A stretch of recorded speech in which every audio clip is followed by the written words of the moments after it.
Good morning, friends. I thought my intro was going to come up. I accidentally took it off.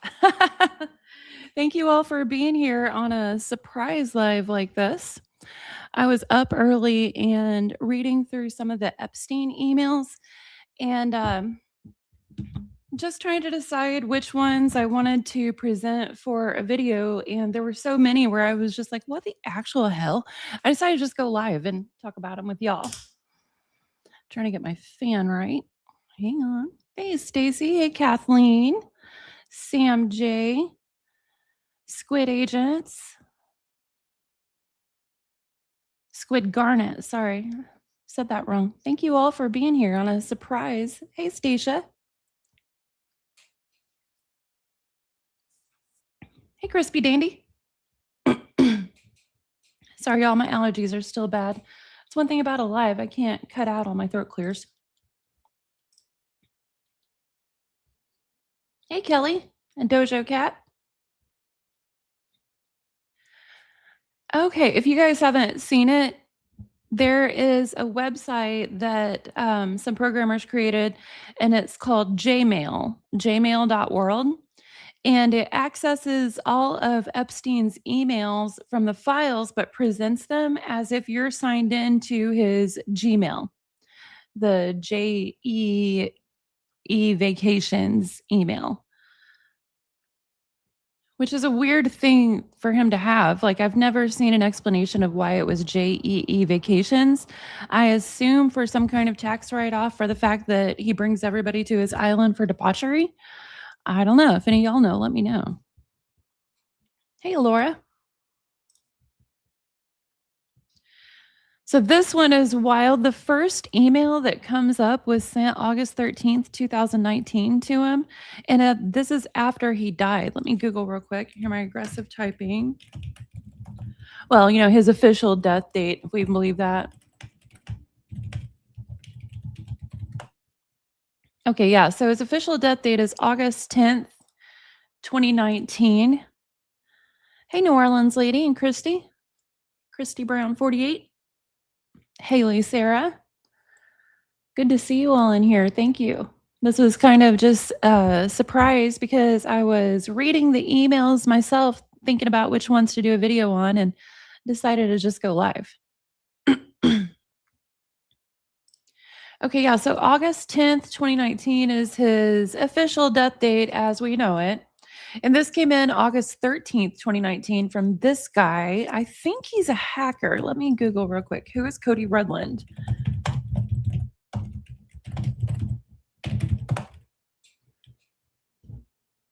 Cody Rudland is a hero. Oh, he's the one who made this website. He's a coder. Yeah, I don't know what exactly.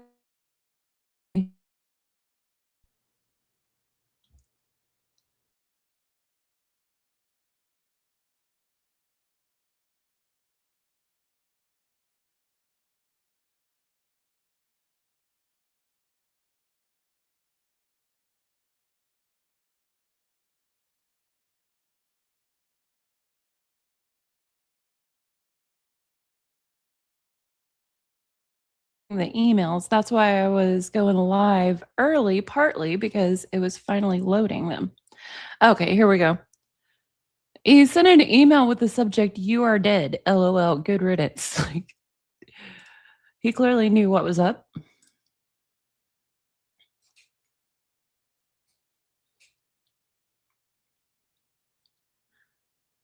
Oh, did everyone lose sound, or was it just for a minute? I think I might have had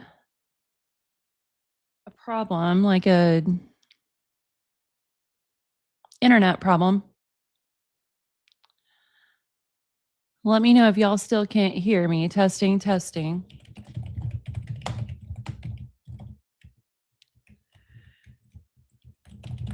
Testing, testing, testing, testing.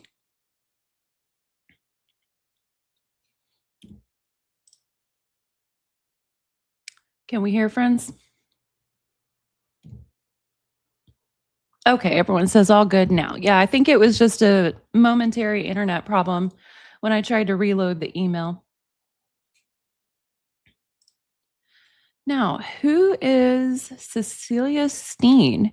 She emailed him a few weeks before his death and said, "My dearest Jeffrey, I don't know when you'll get to read this. I was so sad to read that you'd been found unconscious in your cell. No matter what happens, I will always be loyal to you and you will always be in my heart. I have been in remission for 2 years and just ended a returnship at blank. I'm now looking for a permanent job. I'm still in London, always with love." Okay, who is Cecilia Steen?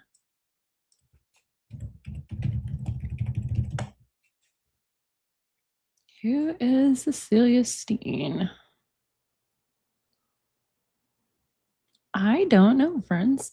Here's a Reddit link. Let's see if they know. No, no replies. Huh. Hey, Runax and Trippin, my novella. Who the heck is Cecilia Steen? Weird. Most people, the names aren't redacted in here. I can usually find who they are just by a quick Google. Epstein web tracker. There is no Republic reporting that any person named Cecilia Steen has been charged with a crime. Okay, well, but who is she?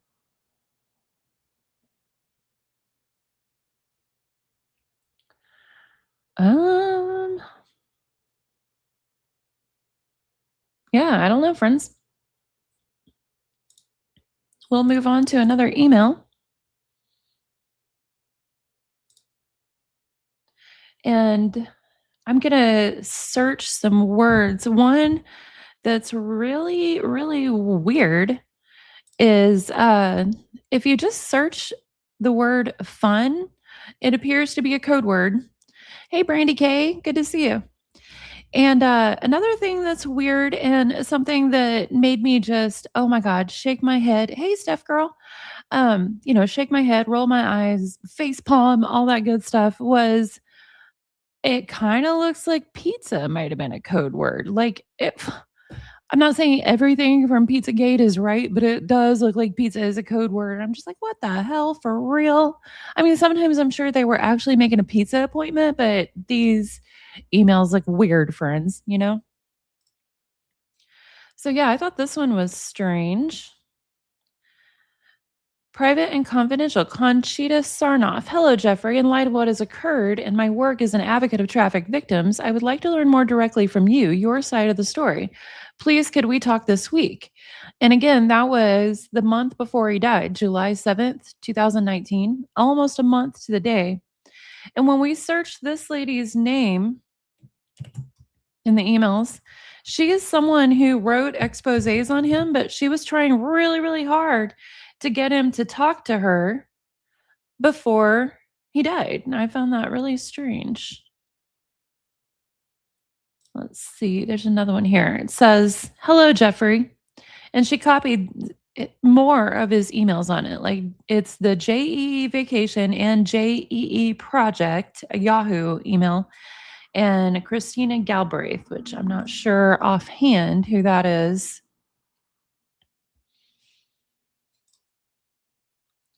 Okay. Hello, Jeffrey. I've been giving much more thought to your case. We were destined to meet, perhaps not for the reasons you may think. You are a man of science and numbers.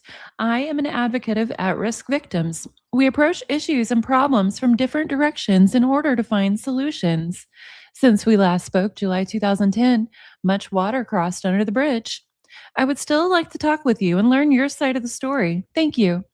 I'm not sure if you're a spiritual or religious person. If you are, give yourself over to God. He is almighty in every way. Conchita Sarnoff, Executive Director, Alliance to Rescue Victims of Trafficking. So, like, I suppose we can't say definitively what she was interested in doing. I mean, it sounds like she wanted an interview with him. And if you're an advocate of victims and trafficking, and at this point, Jeffrey's been convicted twice, why does she even want his side? Like that feels like clicks and views and money. Like she just wanted clicks and views or money, maybe even money directly from Jeffrey for her charity. And like at a certain point, do the ends justify the means?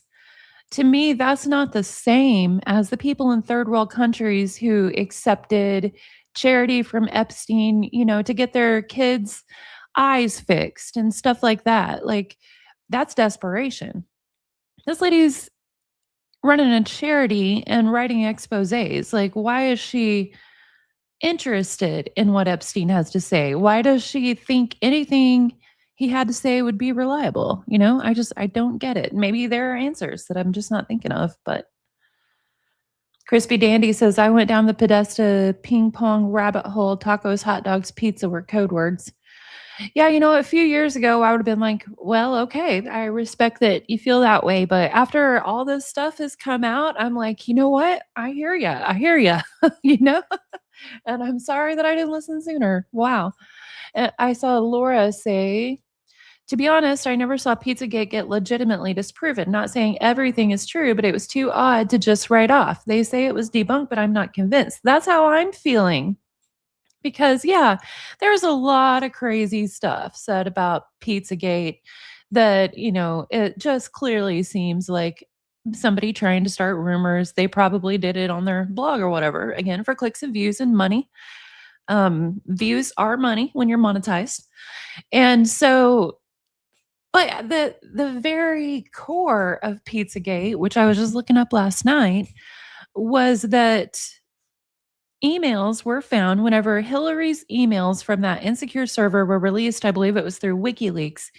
Emails from Anthony Weiner, what a name, were found that indicated pizza was being used as a code word for CSA, or I'm not sure what the proper um, acronym is, but I know y'all know what I mean because of the subject matter we're talking about here. I'm trying not to have YouTube demonetize my video. But it just reading Epstein's emails, it does look like pizza was a code word. And so it's just like, holy hell, I don't want to be a conspiracy theorist, but how many of them have to be proved true before I just say that? You know what I mean, friends? And it was getting weird to me too, because y'all know that I'm a royal family watcher. Don't always like what they do, but I do find myself always fascinated. And whenever Andrew, common man, Andrew Mountbatten Windsor, gave his Newsnight interview that tanked him, it blew me away whenever he was making his excuse and he was like, well, I couldn't have been with Virginia Gillians that night because I was at a Pizza Express in Woking. And I'm like, why is it always pizza? Why is it always pizza? What the hell? Friends? Ugh. But yeah, so anyway, this lady, Conchita Sarnoff, Ghislaine Maxwell, and people were talking. Sorry, I hiccuped. I've been drinking coffee. They've been talking to each other about how reckless Conchita Sarnoff is, and oh, she knew what she wrote was false because, like I said, she did a takedown expose on Jeffrey, and then in his last days, she wanted him to give her his side. And I just feel like if you believe the victims, why do you want his side? Why would his side be valuable? Friends? Crispy Dandy says, do we think these elites are eating pizza, hot dogs, and tacos at meetings? Well, that's another thing. Epstein, I've also been watching that big, long interview and it's apparently not the full thing that came out with where Steve Bannon was interviewing Epstein. He was apparently going to do a documentary to try and rehab his reputation before Epstein died. And about 2 hours of it has been released now. I was listening to that, and he talked about how he likes to eat junk food, like prepackaged junk food a lot, because there's less chance of someone messing with it. Which interestingly, Epstein and Trump have so many parallels, and I'm not even talking about accusation parallels, which obviously there are a lot of those, but parallels and just idiosyncrasies of their character. Trump is well known to like fast food and mass prepared food because he feels like there's less chance of someone being able to mess with his food. And so Epstein, it surprised me to hear Epstein say the same thing. And so if that's the case, he prefers, prepackaged, mass prepared food because there's less chance of somebody messing with it. These hand fired homemade pizza places would not seem like places that he would feel comfortable going. Friends, let me know if you think I'm totally reaching there because I never know but what I might be. I'm just reading things and giving opinions. Get my coffee.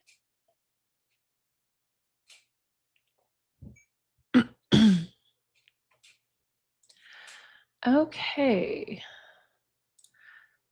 And since we've been talking about pizza, it's had to do a little refresh again. Let's just go ahead and Google pizza so I can show you guys what I'm talking about. So, like I said, some of these they appear very innocent and stuff like that. But, like, considering everything we know, it's very weird. So here, I'm not sure if I'm pronouncing this right. It looks like Karina Shuliak. Now, apparently, this was Epstein's last girlfriend, and he had plans to marry her, and there are rumors they had a baby together. She sent an email. The two addresses redacted, which is strange because since it's in here, you would assume it could only be to Jeffrey. But anyway, it just says, "Hi, please let me know as soon as you find out about the pizza place. Thank you." And this one is unknown to Jeffrey to the JEE vacation. Would it be okay to go to Red Hook for an hour to have pizza, leaving just after 7? Thanks, Kay. And Red Hook is a place in St. Thomas, apparently. And then a redacted email to Anna, somebody that worked from him, apparently. It says, "Hi, Anna. Mr. Epstein would like to see the menu from the pizza place. Could someone send it, please?" And I had a moment where I'm just like, what the hell? But this is a legitimate looking pizza place menu in St. Thomas. Let me show y'all real quick.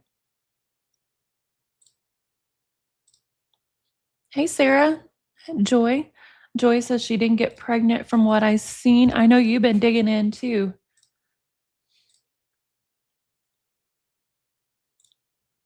Okay, so this this is where that address goes.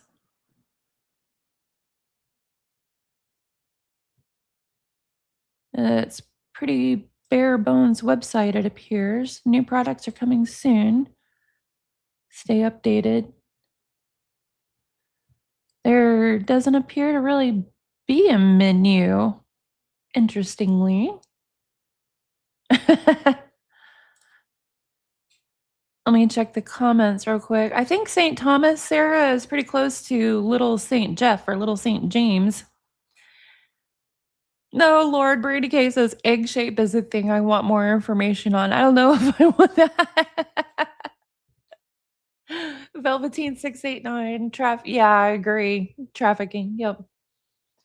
So yeah, this website is supposed to be a pizza menu. It does not have a pizza menu, although, this was 2015, so maybe they've taken stuff off there. No telling what that menu actually had, Ferns. But then it starts getting a little more weird. Leslie Groff. Who is that? Let me Google him real quick. Who is Leslie Groff? Ghislaine Maxwell and Epstein's former executive assistant. Allegedly helped schedule massage appointments for women and minor children. Velveteen says, "Have you read about the 23andMe kids?" Weird. No, I haven't. Oh, that's interesting. Well, he was really into DNA and eugenics type stuff. Oh, Joy says others got pregnant, though. Yeah, I believe it. I believe it. Okay, let me go back to the emails. Leslie Groff says Karina says Tim Zagnat advises that the best Patsy's Pizza is up in Harlem at 287 First Avenue. And Karina says they will go pick up the pizza so it can be here for you when you return around 12:30, 12:45. Who is Tim Zagnat? Let me Google.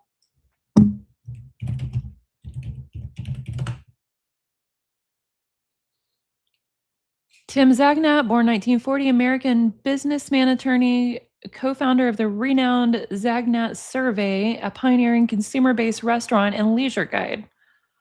Hmm. Zagnat Epstein. I'm going to add Epstein to the search and see what it tells me about their connections. It says he's frequently mentioned in the context of being a social acquaintance of the late convicted sex offender Jeffrey Epstein. Who knows? I bet we'll find out more. Stasia says, say all those names 10 times real fast. I don't think I can.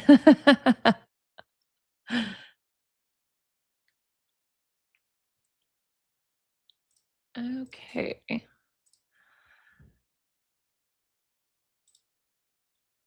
Now, this is weird. The to and from are both redacted, and it says, alert, order pizza for Bobby Slayton.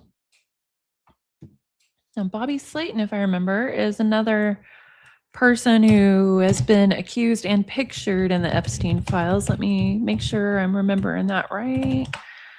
Bobby Slayton. They hung out with Epstein and Woody Allen.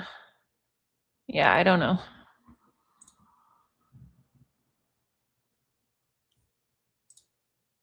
There's a few mentions of pizza for Bobby. Rewards. Get your pizza coupons. Papa John's. I just wanted to see if it was a legitimate pizza place sending him coupon friends.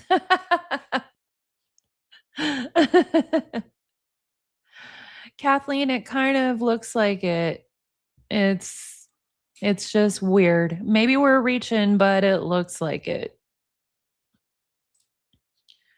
Okay, Jeffrey to someone, handmade pizza. Someone that's redacted. And then again, he emails him again, same day, September 17th, 2015, 40 minutes later, and says, alternative question? Daphne Wallace. I think that is someone who worked for him. Let me double check that again. Who is Daphne Wallace? Artist, curator. Oh, it might not be her.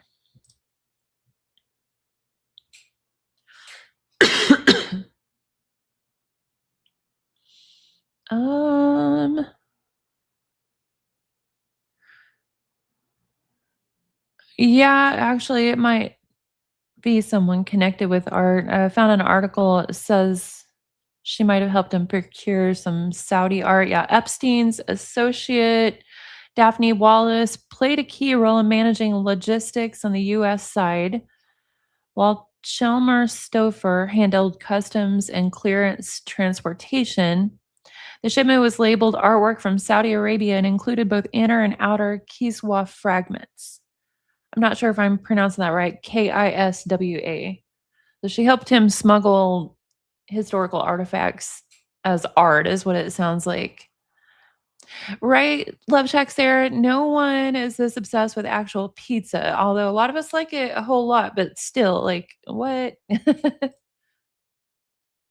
Daphne says, Sir, Peking, Tokyo has no sushi chef on vacation, calling around for another lunch source just in case. Would you like to choose something else? Respectfully, Daphne. Greetings, sir. You have the steamed dumplings from Peking, Tokyo. This seems like it could be a real lunch order. You know, you also had steak and vegetables from Molly Malone's, Tap and Still Burgers, Exo Bistro. They have salads, handmade wraps, handmade pizzas, wraps. I have a menu for your review. Oh, greetings, sir. Meat lovers pizza, pepperoni sausage, salami, beef, ham, cheese pizza, vegetarian pizza. Who knows? Who knows? What do y'all think, friends? And now this is where it gets really, really weird. The subject line is the pizza monster, and it's from Jeffrey to somebody that's redacted. And it says, she looks pregnant. And then it looks like Jeffrey to Jeffrey. He sends something to himself and he says, you mean radiating a soft glow with the look of bliss and excitement? Yeah, that's the pizza, right?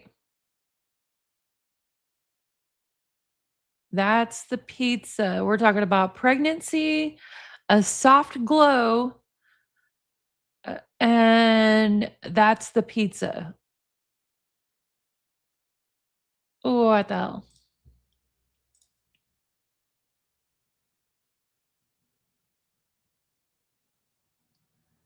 And then we got this Bobby Slay person again, or not Bobby Slay, Bobby Slayton, I think it was. I don't want to get the Food Network Bobby Flay accidentally mixed up in this with me saying the wrong name.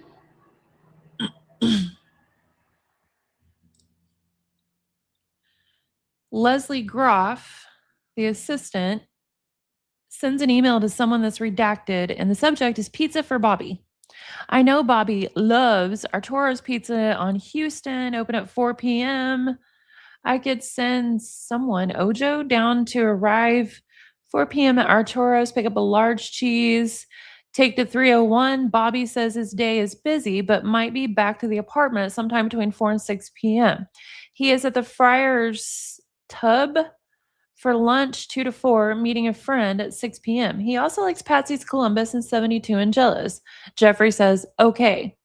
Leslie Groff to Jeffrey says, great. I did not tell Bobby what you are sending. Something that you would like to oh, merely, I bet that was supposed to be. They get an equal sign mixed up with letters a lot. Merely that you would like to send him something, exclamation, exclamation. And so another thing that is so weird is why would Jeffrey and his assistants be arranging all these people's lunches when they're clearly not even really staying at his place at the time? Like, did he have a place in Houston? Not that I've ever heard of. And this guy's in Houston right now. And Jeffrey personally and his assistants are working out the minute details of his lunch. You know? Like, what the hell would be with that?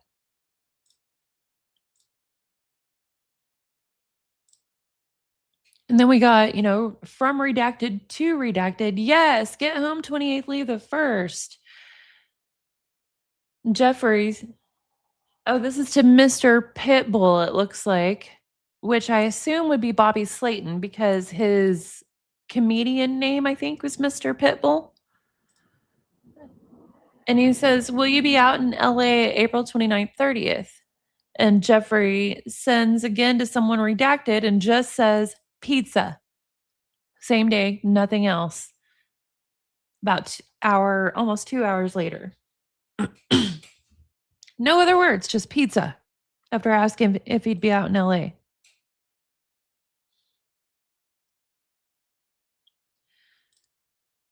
Then we got another Daphne Wallace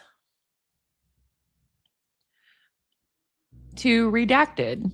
Greetings, sir. Meat lovers pizza, pepperoni sausage, blah, blah, blah. Peking Tokyo has no chef. Same thing earlier, but Jeffrey responds and says cheese. Okay.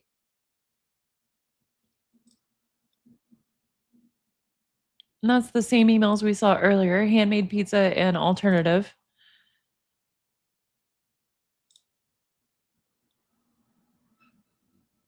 And then again, this one looks like it could be a real lunch menu, but who knows? It's Jeffrey to someone redacted. Dan Jean, Fish Barrett, Deepak Ramen, Rich Fagan. So, like, I know Epstein hung out with Deepak Chopra. Is he saying Deepak's going to have ramen?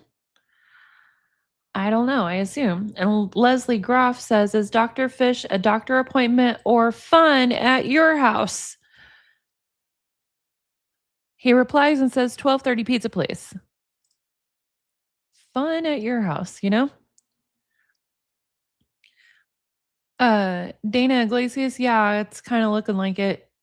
I didn't really wanna believe that, but yeah. Noodles 5004, right.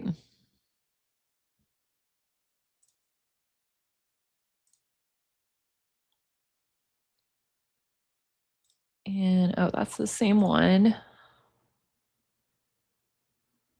Where were we at? Okay, here it is. David Stern to Jeffrey Epstein with the subject as pizza.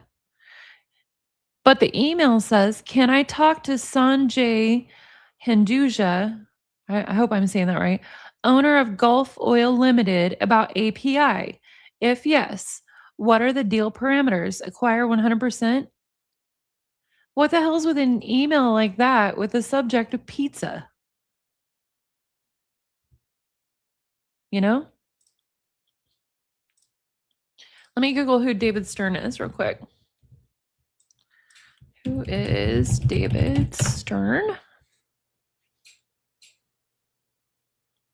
American lawyer, business executive, commissioner of NBA from National Basketball Association from 84 to 2014. Interesting. Interesting, interesting.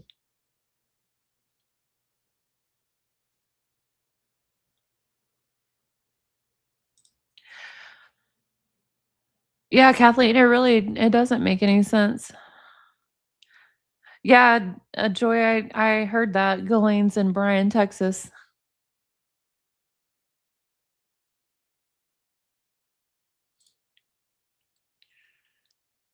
Let's see, where was the next one? Okay, Stephen Hansen to blank. "I need to make plans. The subject line is Friday night, we going out." Jeffrey to blank. "I can meet at 1 in equals out." Steve Hans, maybe. It said Hansen up here, but now it's Hans. I don't know. Maybe they accidentally cut it off. "Okay, see you at 1. Jeffrey, do you want pizza?"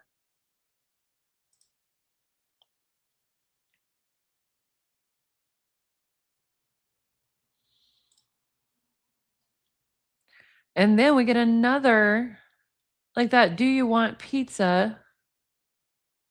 It looks like there was more than one person in this email chain. Jeffrey to blank, "Do you want pizza?" Shanson 900 replies, "Sure. Shall I pick it up for one meeting equal divide or something like that? You order, I'll get it. I'm in town."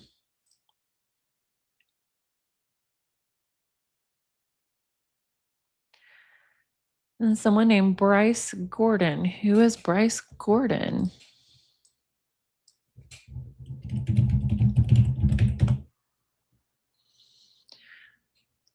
Oh, he was an island manager for Little St. James, Little St. Jeff as we know it. Right, Love Shack Sarah? Like, who has a group chat about pizza, especially if you have a whole entire fleet of assistants?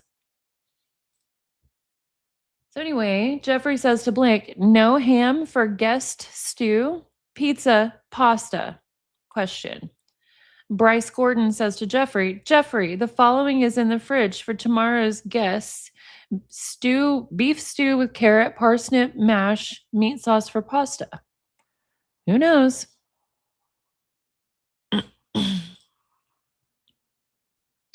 Bryce says, "Lunch or is guest staying overnight?"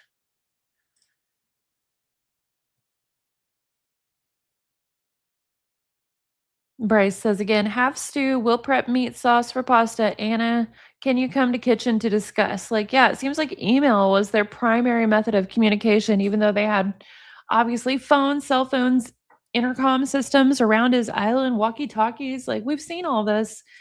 in the files. It's weird that they emailed so much. And we got someone named Story Coles. Who is this? Or Cowles. I'm not sure how to say it.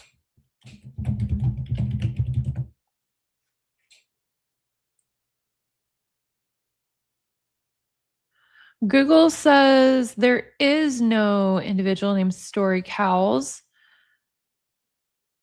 Results refer to Virginia Cowles. I don't know.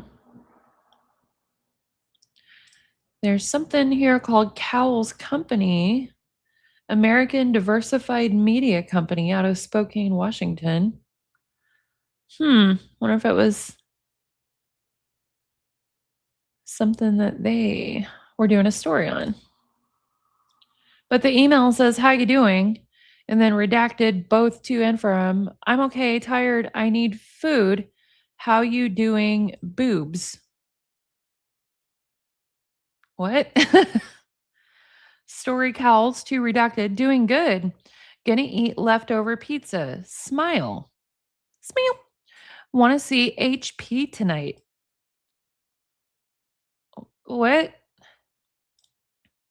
This is 2011. Harry Potter? I don't know. What the hell? Redacted to redacted. "Yes, I do." Another "How you doing?" And then "Okay, not in the mood to work at all." But yeah, what's with that leftover pizza and smile after "I need food. How you doing, boobs?"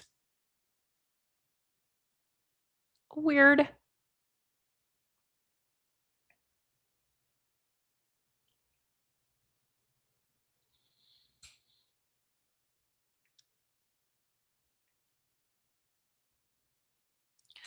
Noodles is looking for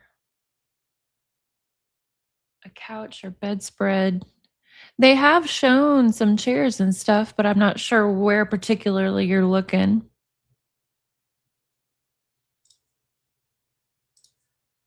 Let's see.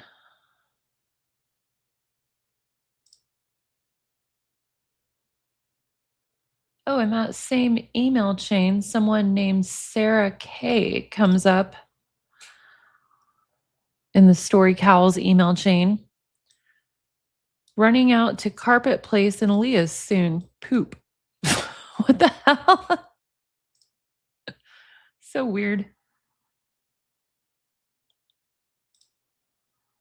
That's the same email chain. Let me see if there's anything new here.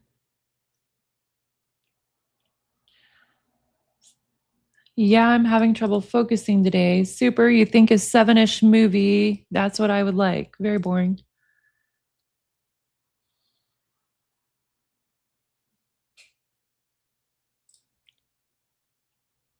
Okay, who is Lawrence Krauss? Let me look that up real quick. Uh-oh, I'm about to sneeze, y'all. Just a second, let me mute.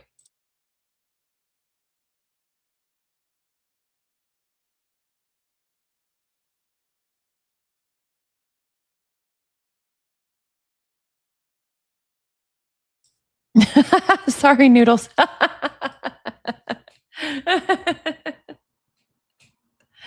I think I have live chat replay turned on.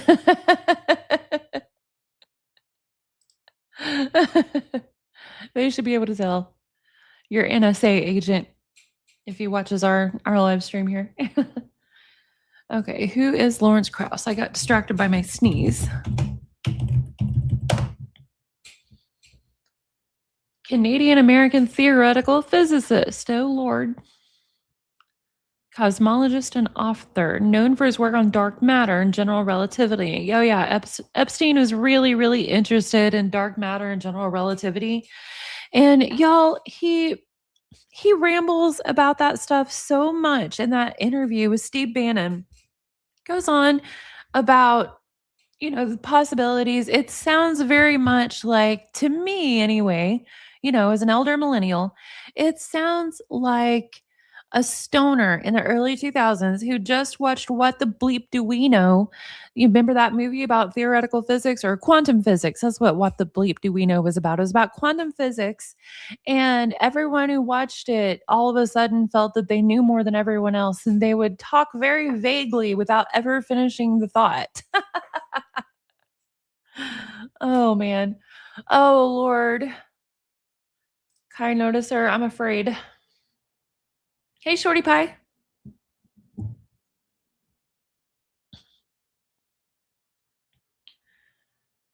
Yeah, definitely noodles. Yep.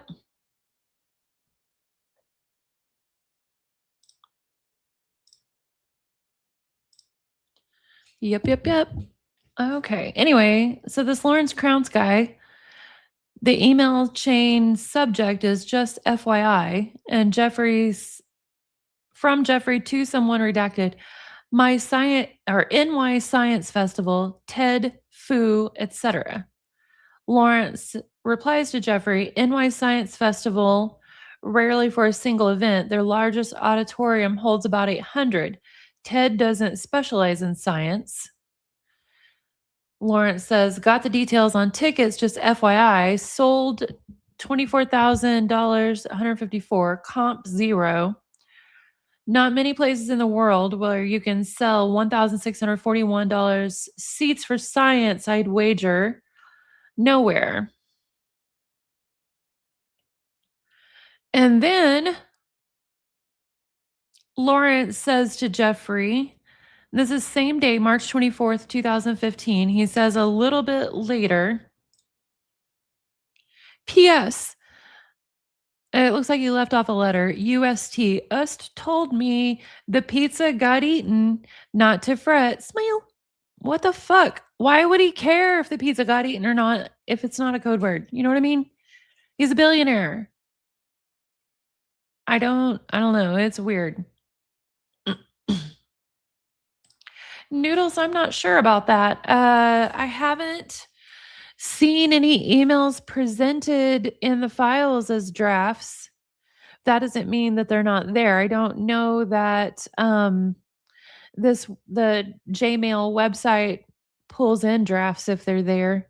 And whenever I was going through the actual Google Drive that the government put out, oh Lord, it's such a mess. Like it's hard. You can find something in there and then move on to looking at other things, and it's really hard to ever find anything else. Kai Noticer says, yes, drafts are in. Okay, we'll look at those in a sec. We're almost no, we're nowhere near done with pizza searches, but let me kind of look through for something interesting.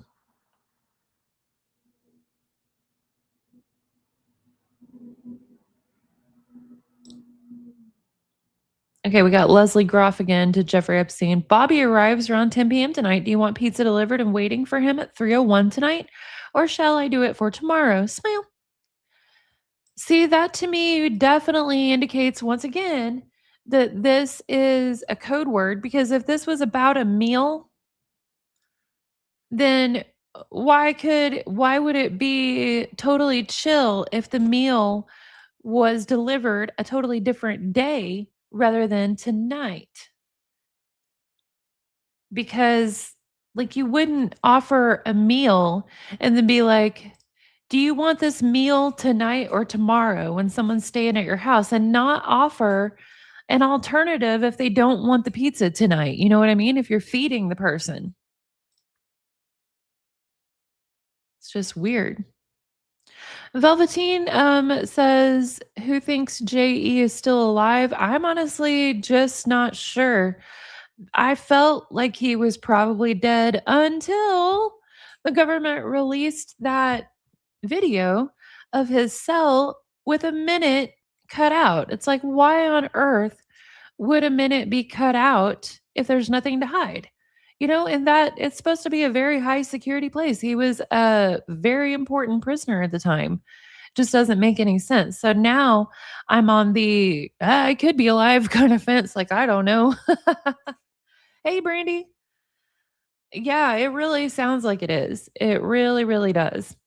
Oh, I sent Brandy a message the other day. I don't know if you've seen it or not, Brandy. I was watching Jeffrey Epstein's, like I said, y'all, I was watching his interview with Steve Bannon and just laughing because, like, you know, I get if you haven't been around a certain kind of person and heard people just bullshitting with this kind of talk, if it's brand new, it might sound kind of deep. But if you've ever watched Boondock Saints, the cartoon version, To me, Jeffrey Epstein sounded a lot like a pimp named Slickback. And Slickback was real, particular that you didn't call him just Slickback, you had to call him a pimp named Slickback. And, so, yeah, I was watching Epstein and listening to him talk, and I thought, "Wait a minute, this is unlocking a core memory from Boondock Saints." He sounds like a pimp named Slickback.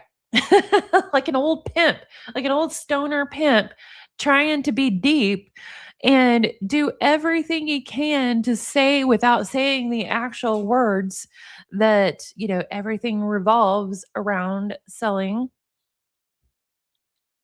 women, with the crude word for women kind of thing.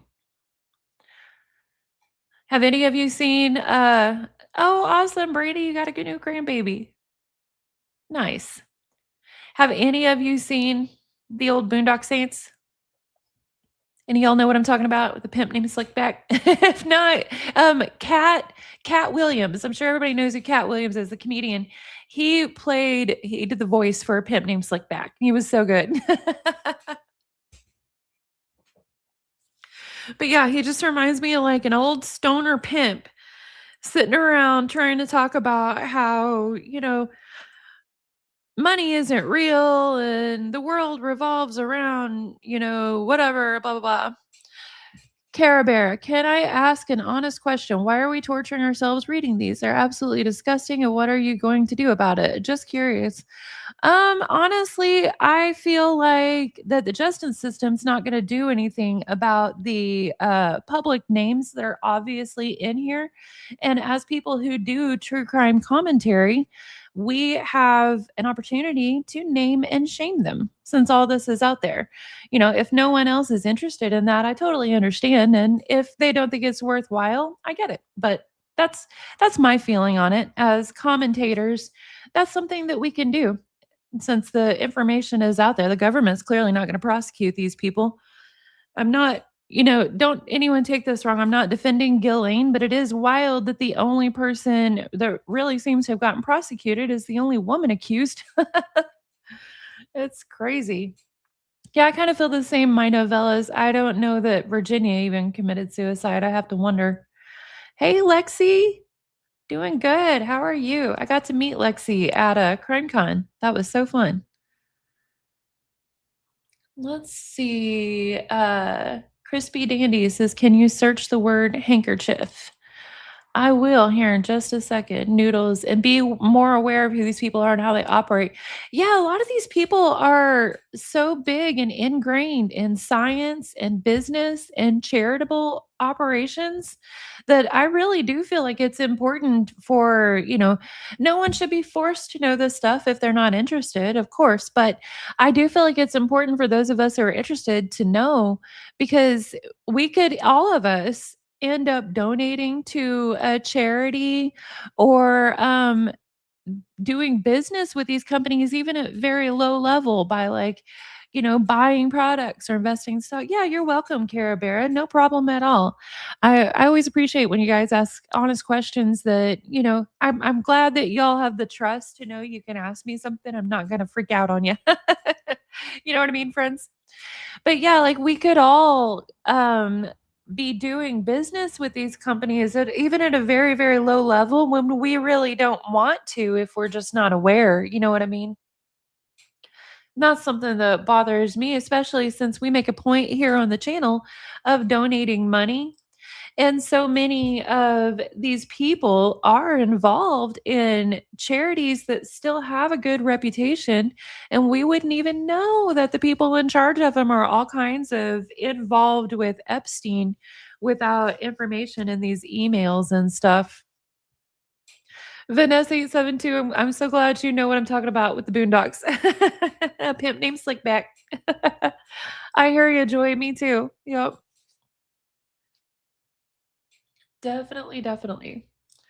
Um, let's see. So yeah, I just found that really telling because if this was all about just scheduling meals, you wouldn't say, do you want a meal tonight or tomorrow? People have to eat.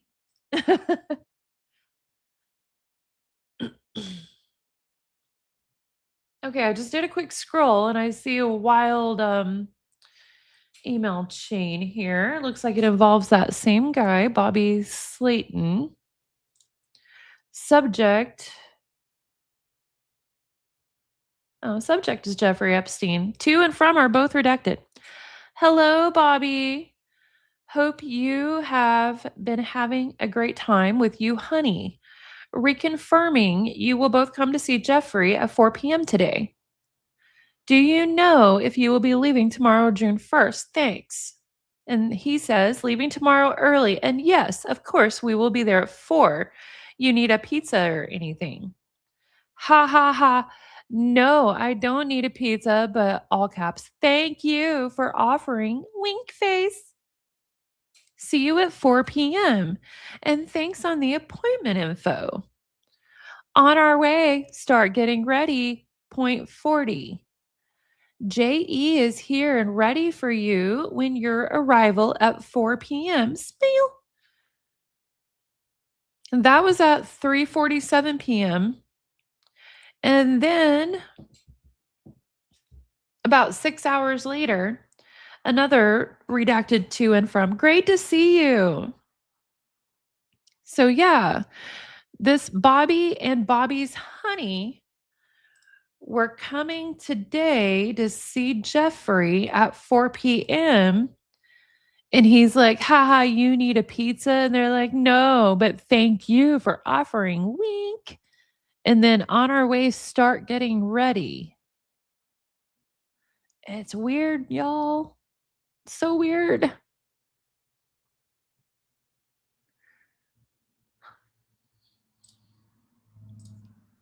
Okay, let me scroll through the pizzas again real quick.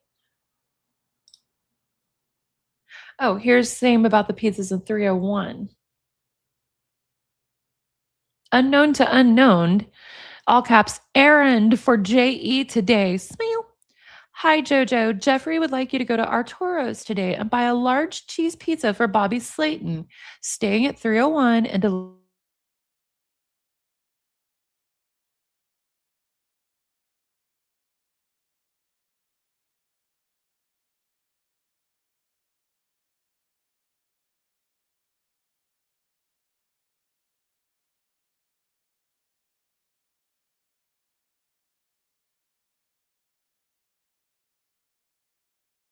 write on the card Arturo's pizza for Bobby.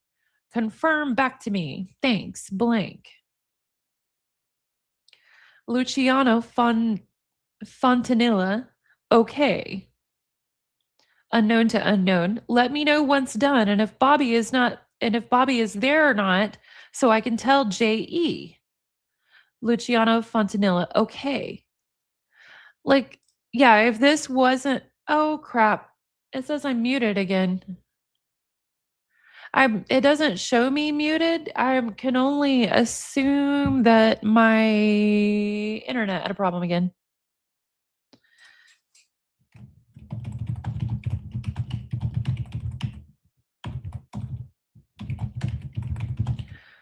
Testing, testing. Hopefully coming back. Okay, not muted.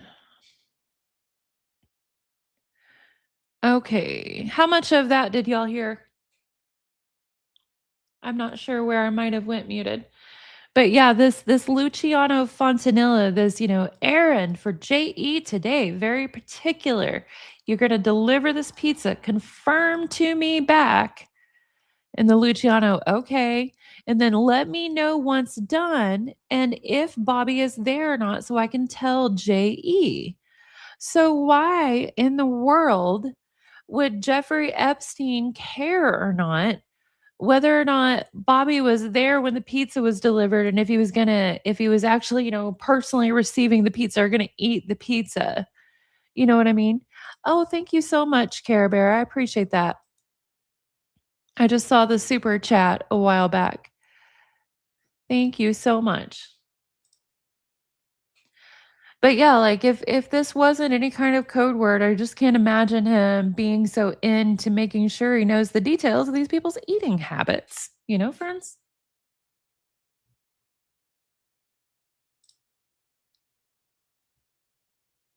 And then we got another one here. Jeffrey Epstein is the subject. It's unknown to Barry Josephson. Who the heck is that? Let me Google him real quick. Barry Josephson.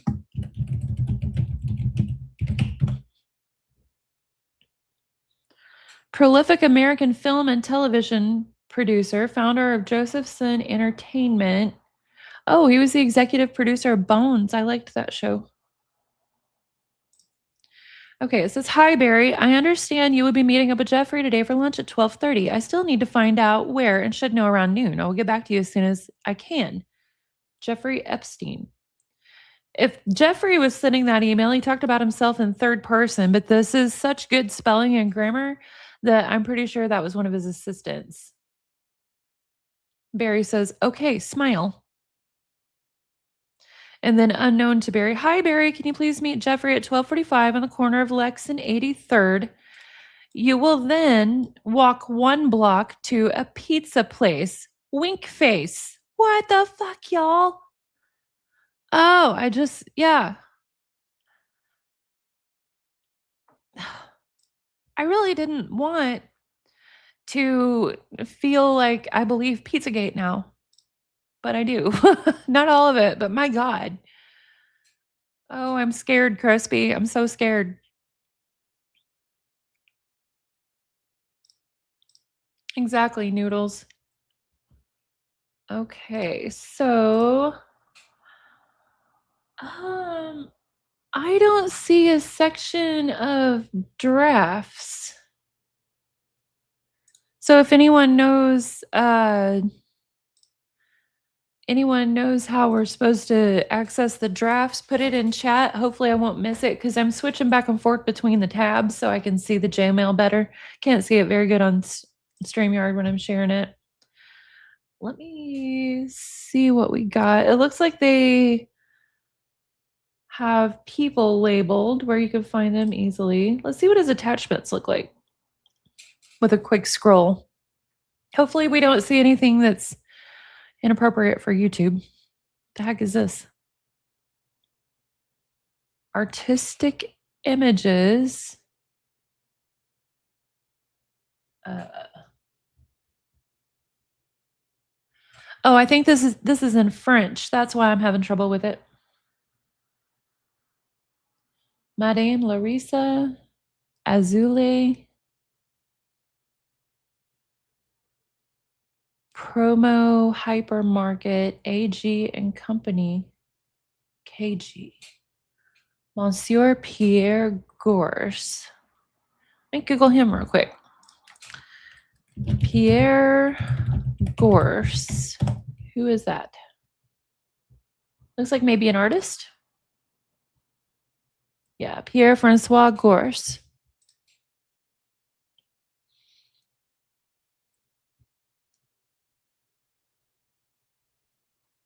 Joy says there isn't a draft folder. Okay, gotcha. Hey, Wendy Williams enters the chat. Hey, misbehaving. Interesting. Who's this little gal? Is that? It looks like someone famous, but I have to wonder if that's a little Ghislaine. Does anyone know? It says there are drafts of shared documents within the emails, though. Okay. Oh, that's Shirley Temple. Thank you, Misbehaving. I couldn't recognize her without the curly hair.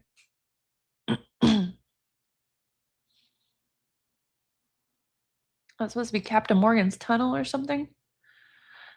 It's definitely looks like an old fort tunnel. I remember going in the old fort in Fort Pickens, Florida, Biloxi, where they or not Biloxi, that's Mississippi.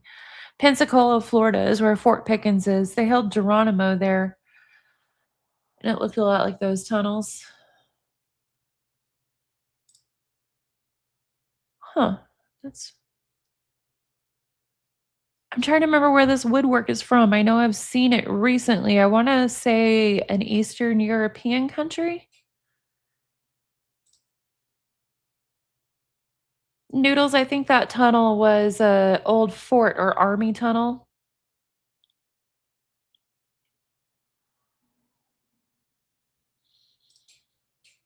'Cause I do have pictures that look like that myself from visiting Fort Pickens. What the hell is this? Oh, it's a Facebook post or something of a Taliban suicide bomber. That looks like a meme. Good grief.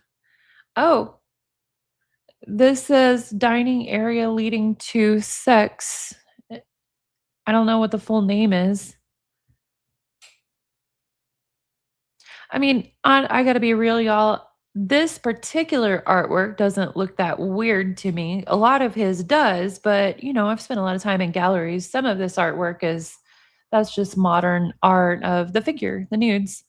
Where all the massage tables misbehave and asked. Yeah, not in the dining room, apparently.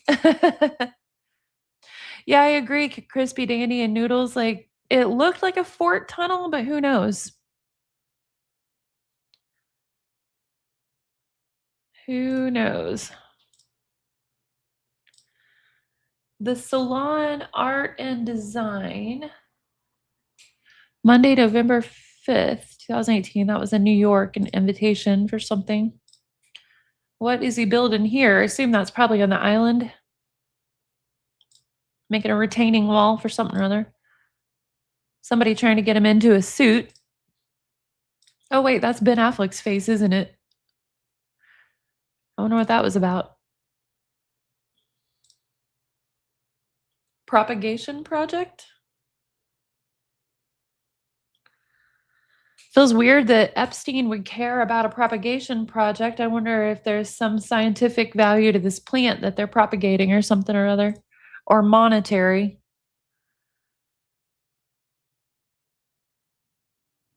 Hey, Steph girl. Yeah, like the pizza talk is frustrating because I don't want to believe conspiracy theories and see Pizzagate is confirmed, but it just looks like it is?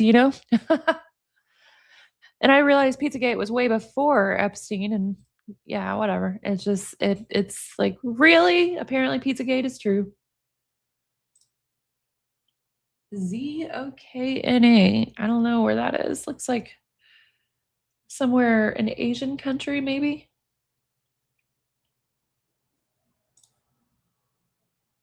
Yeah, Parody Patty, it sounds like the conspiracies are mostly true.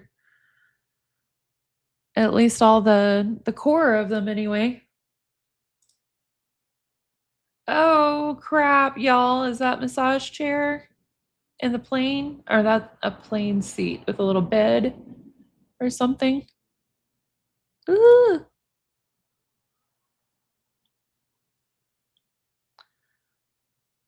Weird, weird, weird.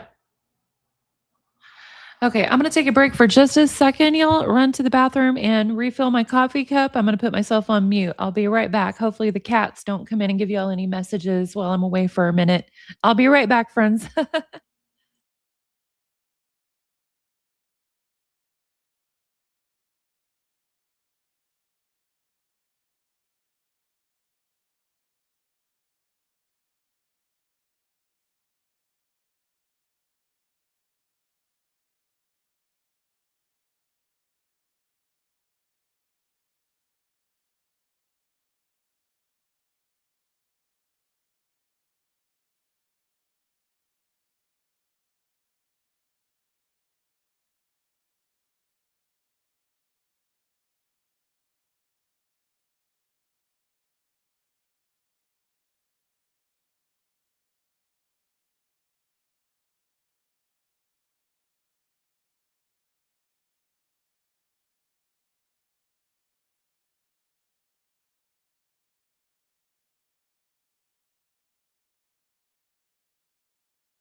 Okay, I am back. Friends, I keep forgetting that StreamYard has a handy dandy little. Okay, I am back. Oops, friends. Accidentally opened an extra tab. Yeah, I keep forgetting StreamYard has a handy dandy little be right back thing you can put up.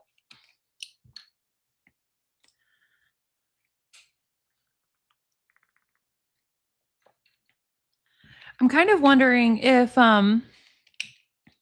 Ghislaine met Epstein through her dad.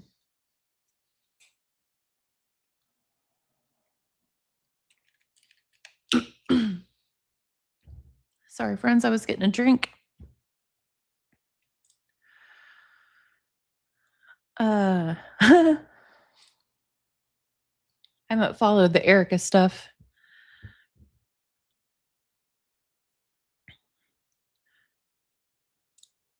Well, Trump and Epstein were definitely friends. They talk a lot alike. It's really wild. Noodles, I thought so. There are accounts of that here and there I can find in articles, but it's really, really hard to nail down concrete proof. It's just people saying that they heard it or that they know it. You know what I mean? So yeah, I'm not entirely sure, but I believe it's very, very likely. Oh, look at this. Little Saint Jeff. He actually really called it that. Master bathroom proposal. Looks like he's got multiple sinks, a big soaking tub, sliding doors, outdoor shower. This is all one bathroom. It's like that a house size for most people. For me, it would be. Barchesa Polani? What is that? Let me Google that.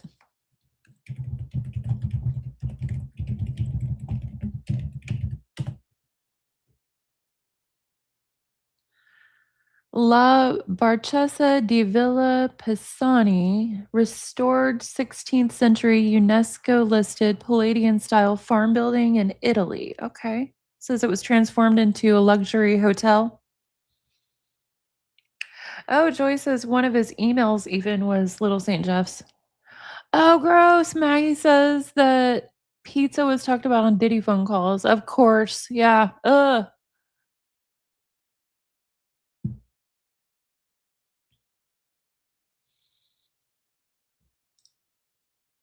Yep, definitely noodles. Rupert Murdoch helped Ghislaine Maxwell's family after her dad died. I found that really interesting, huh, friends? Because Rupert Murdoch was Maxwell's competitor. Because Maxwell owned the Daily Mirror, Mirror Group News, Maxwell Communication, Pergamon Press, all that stuff. Um, hmm. This is labeled bed.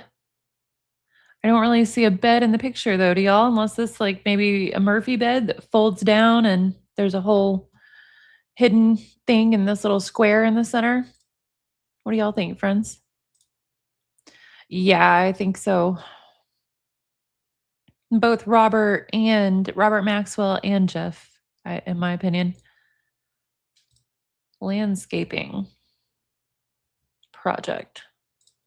No telling what that was code for. Oh, there's an image of a bed.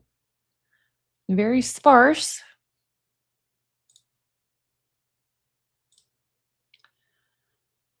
Maracinkovo. I don't know how to pronounce that. Cool looking place though. Again, it looks to me like maybe an Eastern European country. They love the parquet wood stuff, but I might be totally wrong. Yeah, noodles weird. That's what I was thinking, my novella.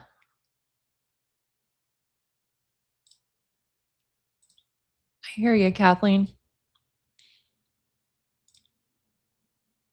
Um, oh, just a second, y'all. I feel like I'm gonna sneeze again. Let me mute for a minute.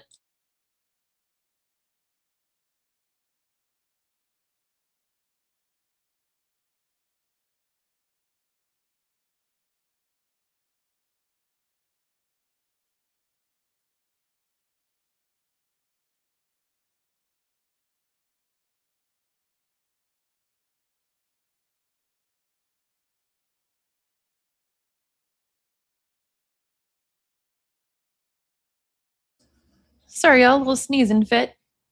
Hey, Becca, you're not late. I'm still live, but you might want to. We've been live for an hour and 10 minutes, so you did miss a lot. No worries. Oh, yeah, the Victoria's Secret model guy. Yep, Maxwell was wild. Like I said, I've got a deep, deep dive coming on him and Ghislaine. I've been buying books that I don't know if anyone's looked at for quite some time. Let's see what this is. Chilad Publishing Incorporated Board of Directors meeting. What is Chiliad Publishing Incorporated? I'm going to Google that.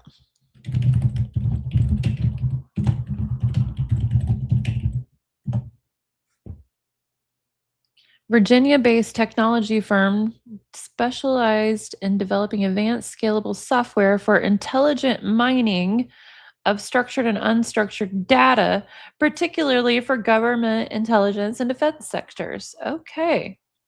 Known for tackling information stovepipes, its technology enabled real time secure data searching and analysis. Sounds like the precursors to AI because they had to mine all the data before AI could use it to be trained on, you know? Hey, thank you, Bet, for being here, Becca. I appreciate it. Love Shack Sarah. Now we think back to Heidi Fleiss or that other madam relation. Yeah. Yeah. Heidi Fleiss was doing everything in the open, if I remember right, pretty much.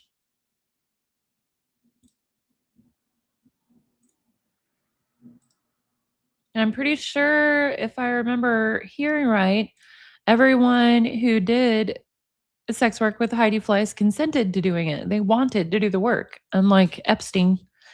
That's the big difference to me. It's like, be all freaky deaky, orgy it up if you want to. Just make sure everybody is willing, consenting adults. Everybody be safe and have fun.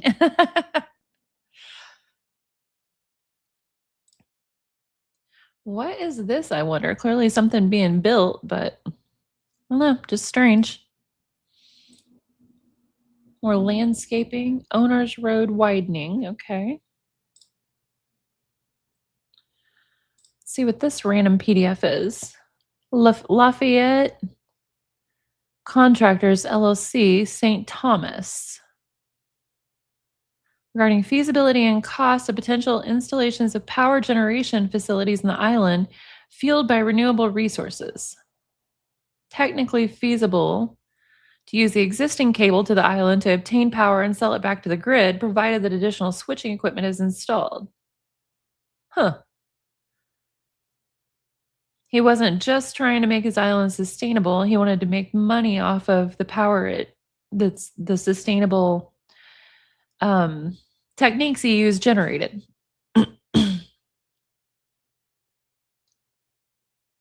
Interesting. Oops, I didn't realize when I open these attachments, it takes me to another tab, but y'all aren't seeing it. My bad. It's like he decided to show some exercise equipment. Is that a massage table behind, or is that some kind of weight rack or bench or something? I don't know. His stuff all looks really weird to me. Maybe because he's just so rich and I'm a poor.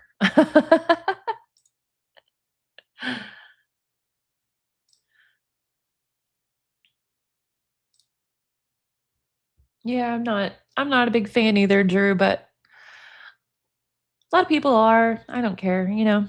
I just hope Trump didn't do the things he's accused of in the Epstein files since we've got him for president and doesn't look like he's going anywhere for a couple more years, you know. 1-800-mattress. Oh Lord, Nadia Marcinkova. 301 East 56th Street. That's his New York. Setup, please. Confirmed by Henry Chios or something like that. May Premium Mattress Protector, Granite Peaks Firm, Platinum Sale, Soothing Music for Sleep, no frame ordered. Huh. Well, $1,700 mattress order. This was November 2006. Oh, sadly, it looks like it, Joy, honestly, yeah. Oh, yeah, the Andrew interview is so bad, like and I couldn't believe that he brought up pizza, like, everybody knew about Pizzagate at that time. Saying the word pizza in any way just made everyone go, "Ew, what?" You know?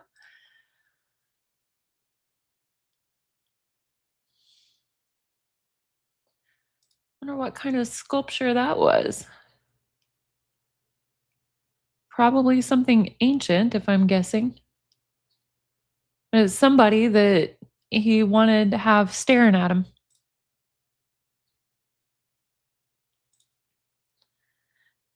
Oh, misbehaving keeps saying WTF is Pizzagate. So, okay, way, way back, whenever Hillary Clinton had that insecure email server and WikiLeaks leaked it, Anthony Weiner, what a name.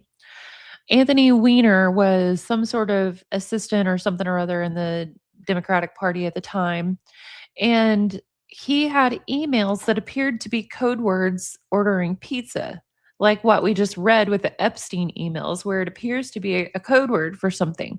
And that's where I believe it was anonymous at back then, which eventually, like, then oh, freaking QAnon came up and all this stuff. But all those places started talking about Pizzagate and how the elites, they said at the time, I believe, elites on both sides were trafficking children through pizza places. And we were all just like, oh, come on. Good Lord. No, that's just crazy. Nuts. And I still don't believe everything about Pizzagate, but oh my God. When we're looking at these emails and stuff, it does appear that pizza is some sort of code word. And so now I'm just like, "Holy shit," you know? Oh, thank you, noodles. Yes.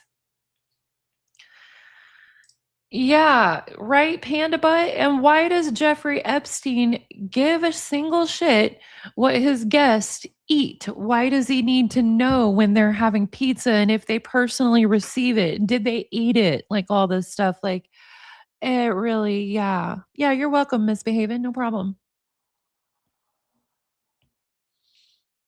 It seems like it might parenting pause and people yeah.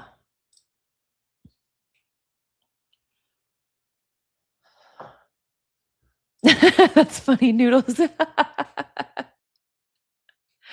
Oh, Tabby whispers, "Well, we're looking at attachments and, emails in the Epstein files, and, there's a lot of landscaping pics that don't look like they're landscaping on the island and appear to be just big old retaining walls being built." And a few people said, "Yeah, how many disappeared people are in that retaining wall?" You know what I mean?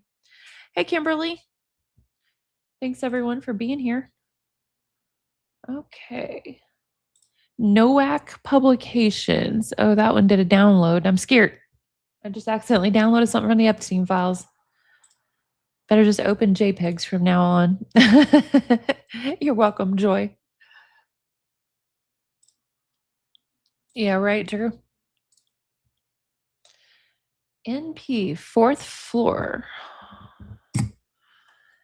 Uh, MCA Atelier. I don't know what this is. Probably another Epstein place. Looks more like a New York place, just guessing. Epstein and somebody checking out some small power boats, probably on his island again. Says Nautica. Huh. Whoever's with him, oh, they both got on gloves because I was like, what's with the gloves? It looks like his hands look weird, but they both got on gloves clearly. Wonder what they're doing. Yeah, I'm curious too, Noodles. What is this? A mock up or a real picture? I can't tell. Oh, it's this framed view. Who knows? Oh man, something here says unnamed. I'm afraid. Should I click on it, y'all? Will it open or download something? Let's try it. Oh god, it downloaded something. Let me go open it and see what it downloaded. Select an app to open unnamed. I don't know what it is. Let's try media player.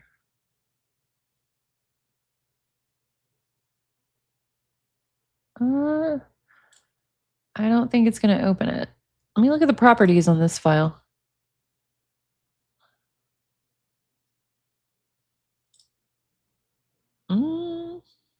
Digest algorithm, catalog name. I don't know. I'll run it through a metadata extractor real quick. Just a second, y'all. Metadata. All tools. Choose file.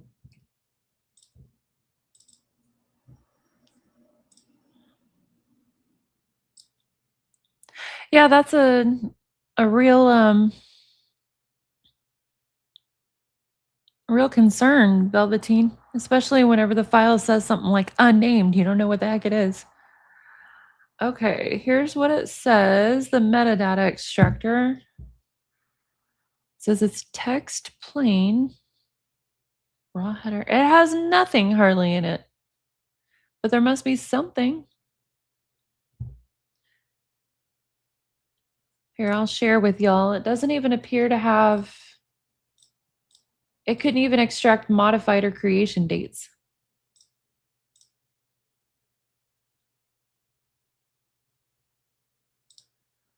So here's the metadata from that file. Nothing. Unnamed, file size 50 kilobytes. Type is text, extension is text, text plain. I don't know what that is. Line count 658, word count 802, category text. And this is what the header looks like.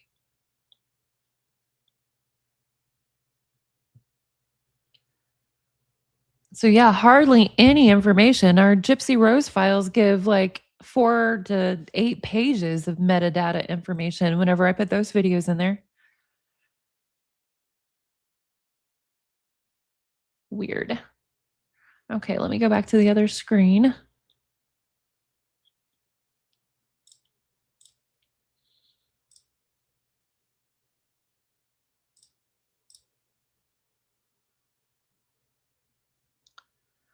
Oh, several files say unnamed like that. Interesting. Here's one that says floor plan scheme. Let me get y'all that view. So I know last time I accidentally didn't show it. Noodles was interested in that. Yeah, there's a lot of crossover between Epstein and Gypstein and just their attitudes. Oh, looky here. The Residence, Scheme 3, Peter Capone design. Covered porch, Mr. Epstein's bedroom, Mr. Epstein's bath and dressing, Mr. Epstein's sitting room. Classroom? Oh, what's classroom about? Mr. Epstein's office. Library, private foyer, private bedroom suite.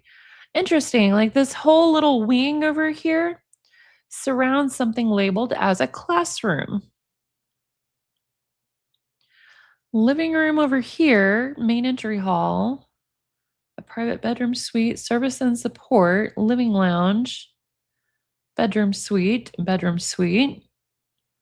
pool and cinema support, cinema, kitchen and dining, pool over here, covered porch. Why does he need a classroom, friends? Right, Miss Behaven? Tabby says the maze of horror. Right, Panda Butt? Yeah, gross. Yeah, it is, Miss Behaven. Oh, I bet you're right.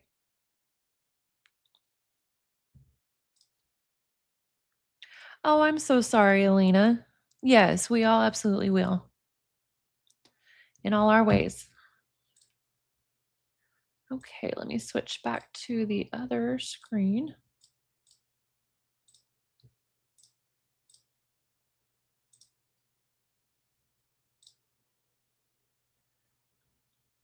What part are you talking about, Beck? Are you talking about his New York home or Little St. Jeff? Now that you say it, his New York home might have been. Oh, for real. Yeah. You are welcome, Elena.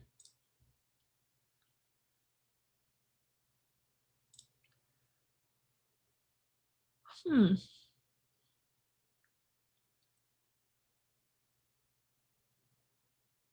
Wonder why he has a picture of this guy. And does this guy know that his face is in the Epstein files? you know, uh, this one says business plan confidential. Let's take a look at this one real quick, friends.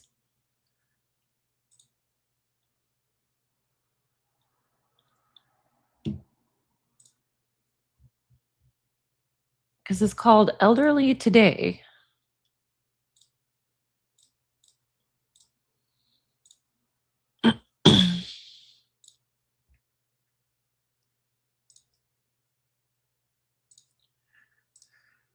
Business plan confidential, January 2008.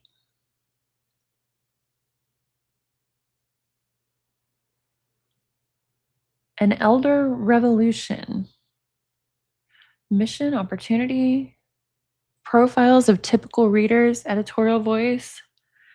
It's a business plan to target the elderly to read something, buy a magazine or whatever.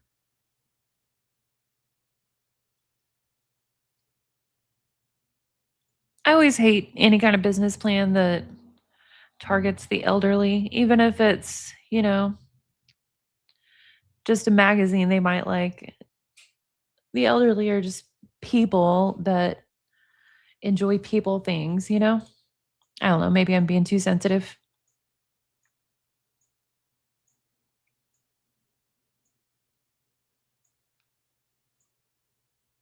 Hmm.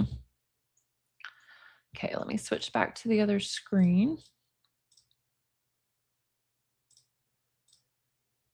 The heck is this thing? It says two of them. Huh. Kind of cool looking.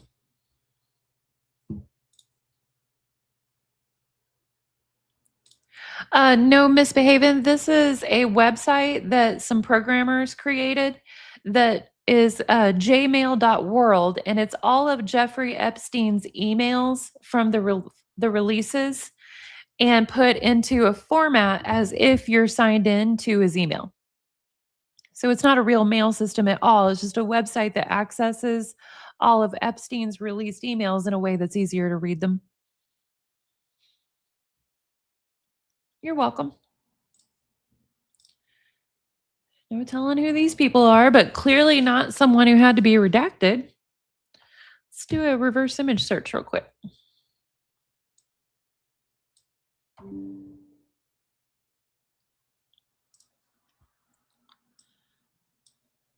Just a second, friends.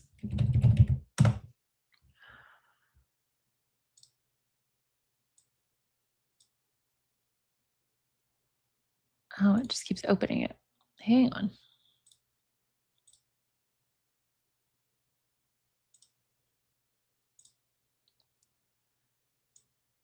Taking me just a second here.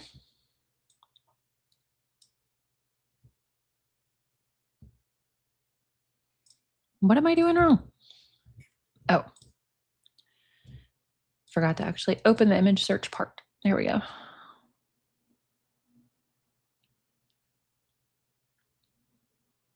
Oh, nothing. It says this image shows a man and two women posing for a photo. But that one lady looks familiar. Just a second.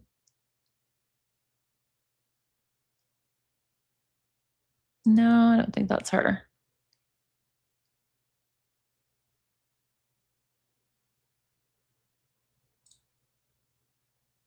It looked like a German lady who come up, but if anyone knows who they are, let me know. Oh my God, Joy, I didn't browse all of his Amazon purchases, But, oh, hey, Megan. I saw where he kept purchasing copies of Lolita over and freaking over. Like, what?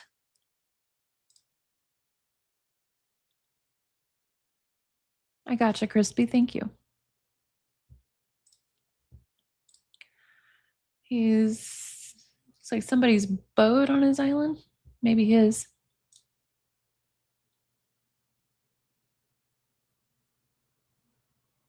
Make PS pod? I don't know.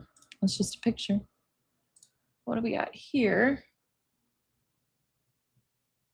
It's like some currency trade derivatives or something. Not derivatives, you know what I mean? Currency trade, like fluctuations.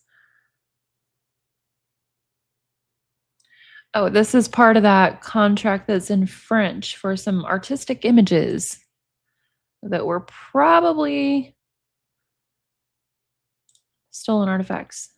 Wow. Valaceron Chapel. Let me Google that.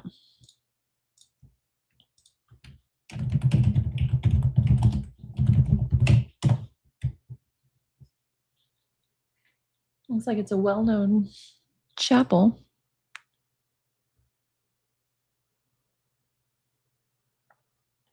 Hmm.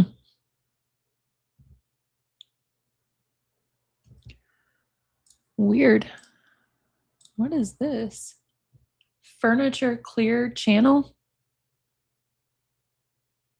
Oh, Clear Channel is the TV brand. They caught it on a random Ocean Spray commercial. There's a boat again. This is Nautica. Ew, what's that? That doesn't look good.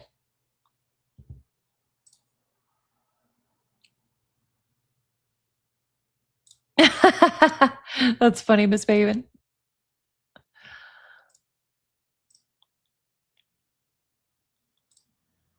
Wonder where that is. Again, I'm guessing like Eastern Europe, Russia, somewhere because of the parquet inlaid floors. Those aren't unheard of here, but they're more common over there. Another island rock wall. That one said Drew's letter. It did a download.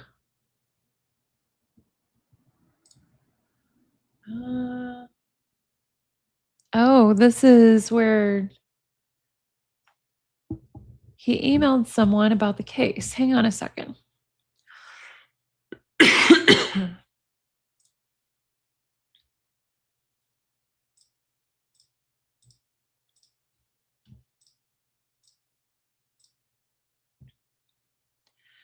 Okay, it says the government has presented their case. It was Epstein's assistant Sarah, Adriana, and Nadia, and his recruiters Haley, Tatum, and Tony, all on Epstein's behalf, called girls that Epstein knew to be under 18 to return over and over again for illegal sexual activity.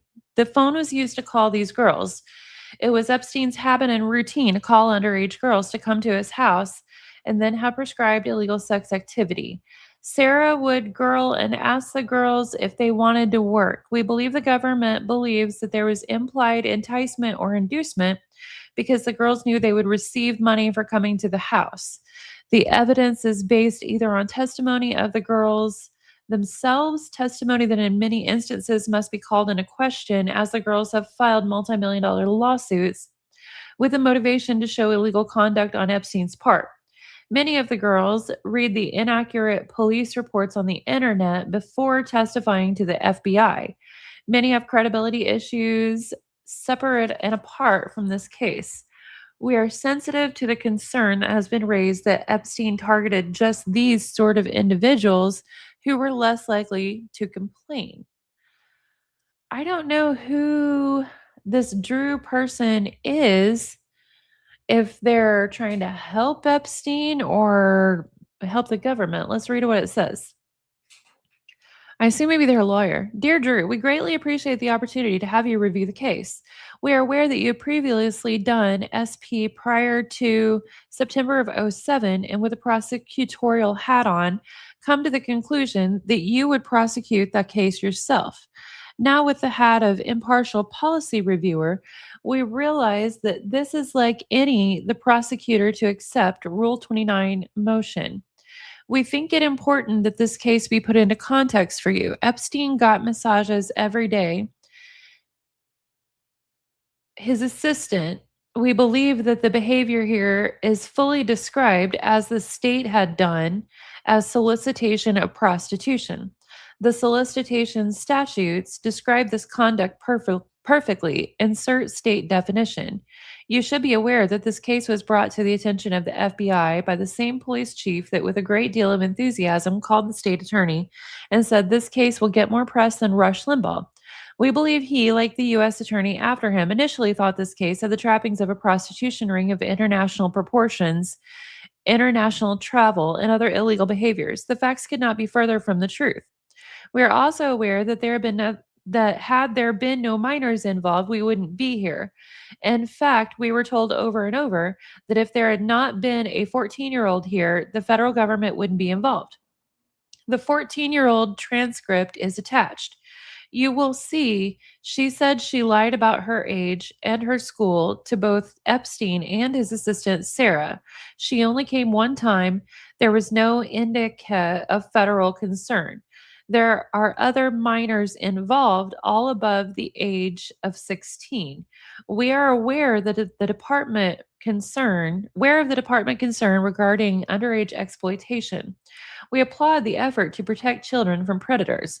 We also must distinguish the facts and conduct here that was not, we believe, what Congress had in mind when it enacted these laws, Drew.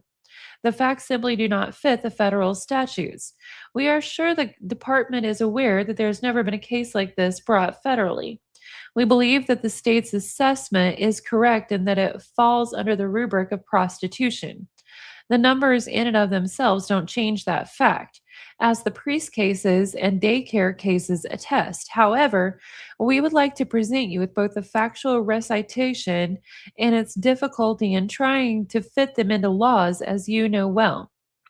As you know, we received what we believe is the theory of you case from the New York Times reporter.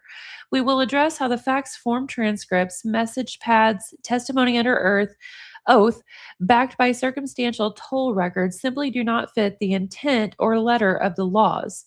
We will, in addition, raise the difficult evidentiary hurdles, as much of the government claims relies on testimony, with treading lightly, as we are well aware of the maxim regarding attacking victims. The credibility of some, evidenced by their own statement in this and other arenas, criminal histories, related jobs, massage parlor girls who, by Florida law, have had to lie to others to gain employment in these facilities.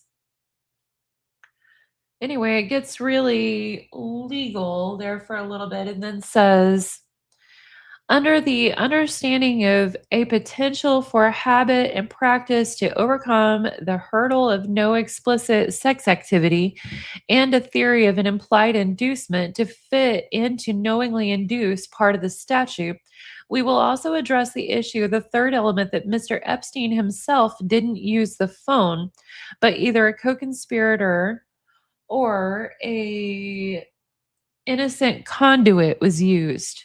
We will then try to tie it together, as all three must be present, and add that these things take place at the same time over the means, i.e., the phone. I don't understand exactly what intent they're coming at here, but it sounds like no matter what they're trying to say, Epstein and his people have no denial of the fact that he did sex acts with these girls. What they're trying to deny and scale back is the scale of which they say he abused young girls. Like, just crazy. Crazy, crazy, crazy.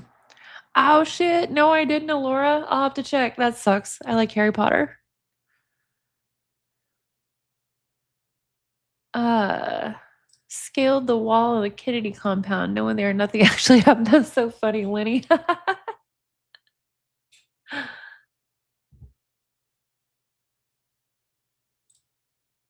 Yeah, such weird stuff, friends.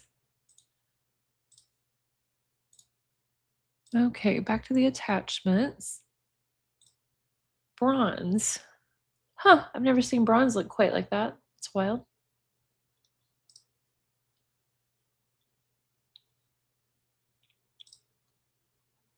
It's like another boat.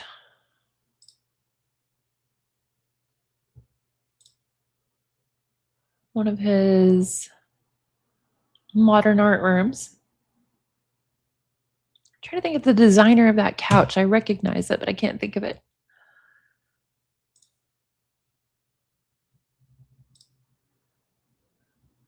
Oh, okay, Renax, thank you. Yeah, Wexner is nuts. Just totally wild.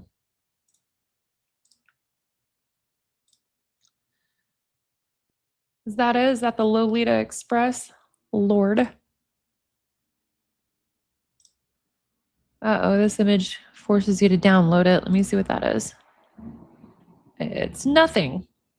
It's literally a white bar. Everything else is redacted. So clearly that was explicit. And for some reason, they felt the need to go ahead and include it. Redacted.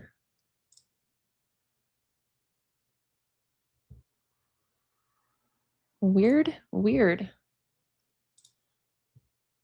Looks like that's, oh, it's loading more attachments. Let me do a refresh.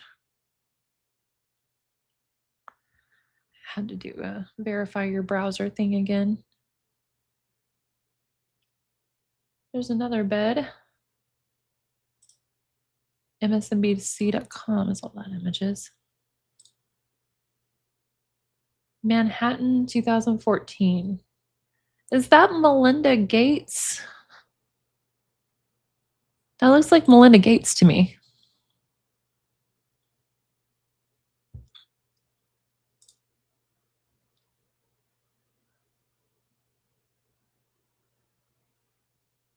Oh, I'm so sorry, Lenny. That sucks. Joy says Lolita Express is a bigger plane. I'm going to pause real quick, friends, and prepare myself a smoke. I'm not actually going to pause. I'll be on here talking to you, but not scrolling at the moment because I need my hands free.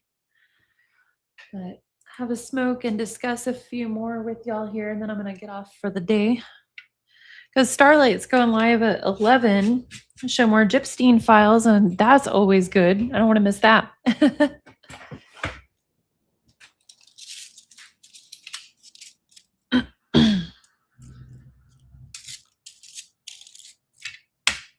So you'll hear me rolling a blunt here, friends.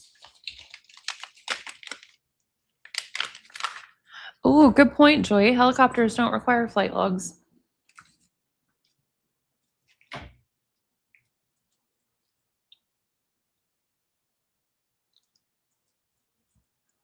Sarah says, I totally believe.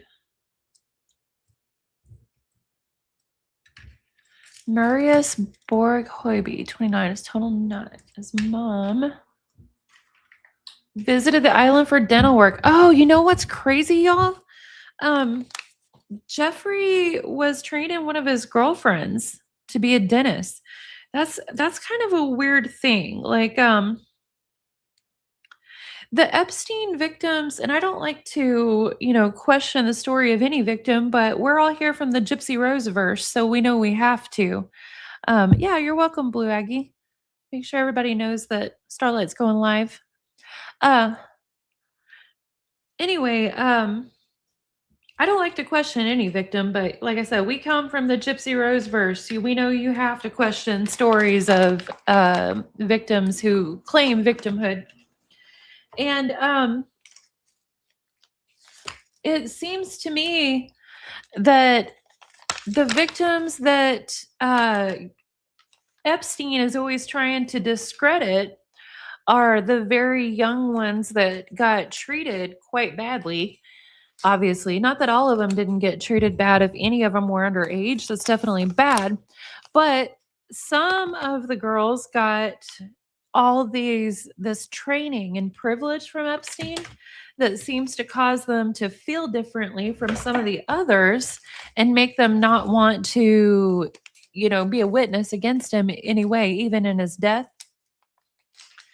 I know, the one lady, he was getting her dentistry training because that's what she wanted to do. Another lady, he got her pilot training. And then it seems like he set her up with contacts, with world contacts after she got her pilot training to where she was actually involved in different countries' fighter jet purchases. You know what I mean? It's crazy, friends. Almost got this rolled.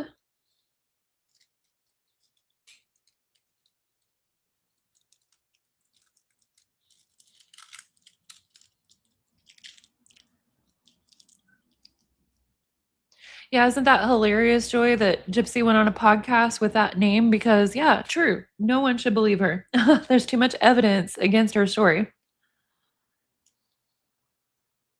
Oh, I feel your run, X. I was doing that this morning, and that's why I decided to just do a surprise live.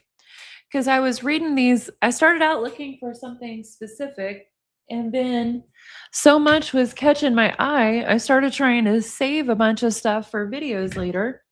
But there was just so much. Finally, I'm like, oh, screw it. I'm just going to go live, talk about it all. I am talking about Epstein, Lenny. Oh, sorry. You were talking about talking to Joy. My bad. My bad. Yeah, that looks like young Melinda Gates to me. Pretty sure. Brillo decoration PDF.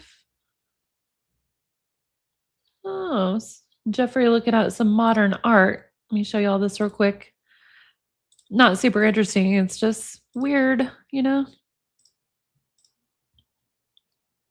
Entryway, Alden chair, Peacock table, Mercury glass lamp. He had decided he wanted everything shiny in this area, apparently. The desk, everything mirrored.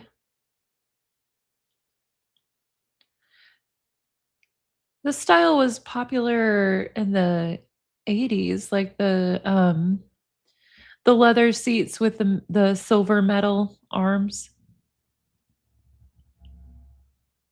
Antler lamp base. Oh, for lake room. I was like, that looks out of place with everything else, but lake room, cabana sectional. I'm scrolling kind of fast because this is a really long document, and I'm curious to see if we see anything that, stands out as, ooh, that's different.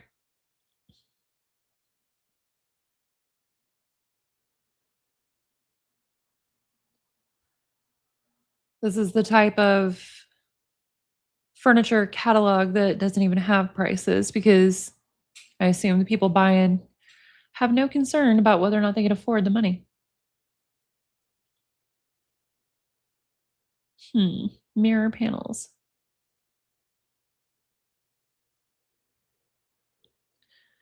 More shiny stuff. Who is that? Hopefully, a safe and secure model who is modeling of her own free will. That's all we can hope.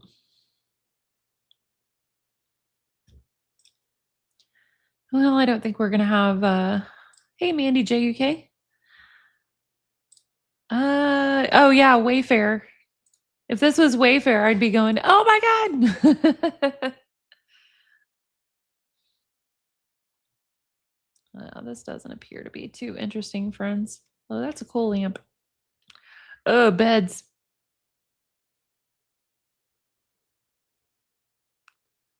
Just do a fast scroll. Bunch of beds, but it may appear normal. Looks like it shows the same stuff over again a few times. I like that. Anywho.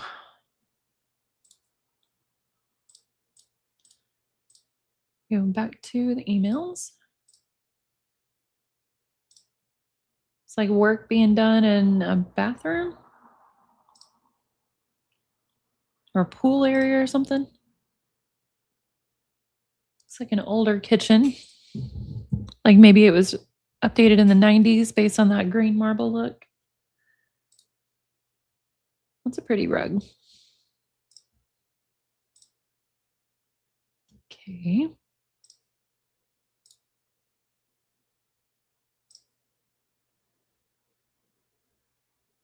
Okay, there we got a reload.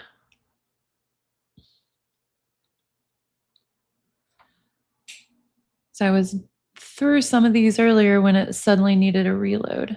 There's Shirley Temple again. Inside a boat. Is that the Lolita Express, Joy, or is it still a smaller one?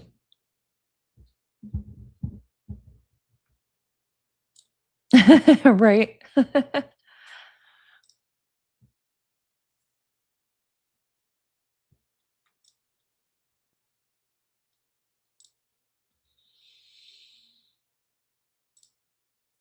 I don't know. Looks like it could be a random shelf with some art in the background.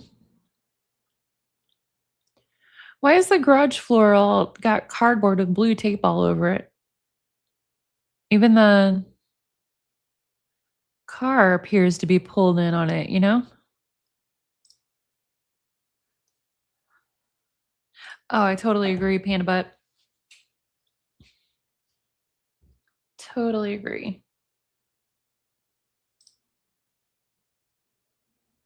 Interesting. A lot of back pain items. I've been wondering, honestly, what kind of drugs he was on. Because it's like with the amount of money that he had, just a second, let me light my blunt, friends. With the amount of money that he had and the access that he had throughout all these other countries, it just seems clear that he could have accessed any kind of drug, probably drugs we can't even think of. And considering that, up into his white haired days, he was still wanting sex 3 times a day, like, that sounds to me like somebody on some kind of drug.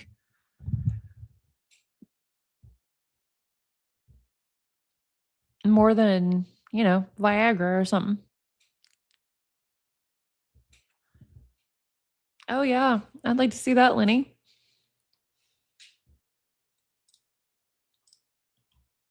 Let's see.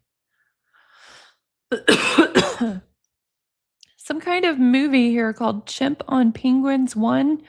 Not sure I wanna watch that. Oh, this one says Zorro Estate Report from Zorro Ranch.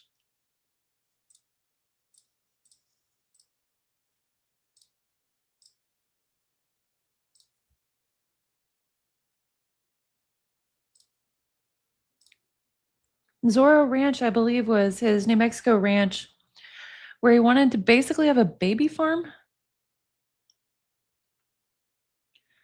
And surveys, blah, blah, blah. Water tanks, floor, stucco. Huh.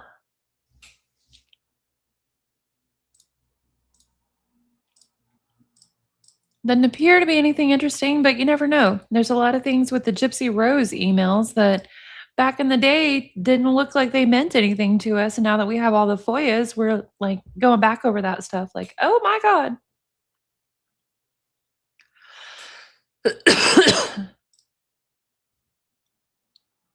I assume this is on the island, a new concrete area laid. Again, looks like maybe in some European country.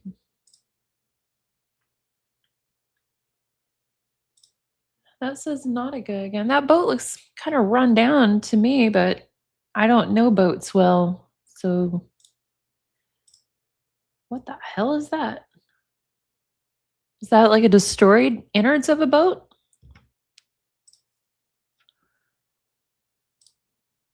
It wasn't me in my novella.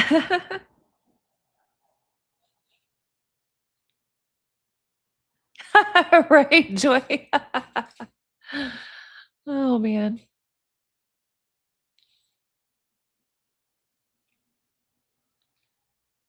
Yeah, I don't know what this is. I assume it looks like a messed up inside of a boat. Weird. Execujet fuel? Like, some of the pictures are just odd. Mariscovo, wherever he was at the time. There's that statue looking at him again. It's a lamp. So I assume not old, we would hope. Hopefully, he didn't have an artifact made into a personal lamp.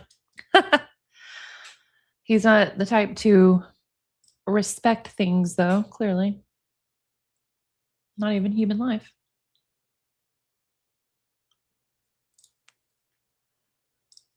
Uh, Press release doc. Let's see what this says.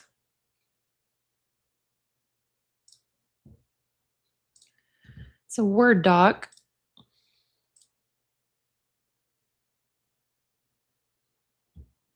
Oh, I don't know, my novella. It might be. Yeah, you guys are right. It might not be a boat. It might be a plane.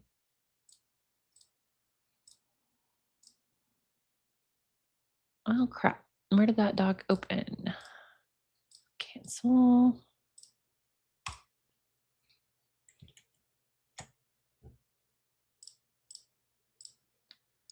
There we go. Okay, press release. Doesn't have a date on it that I see. Epstein was indicted by a grand jury for solicitation of prostitution. The police chief didn't like the jury result.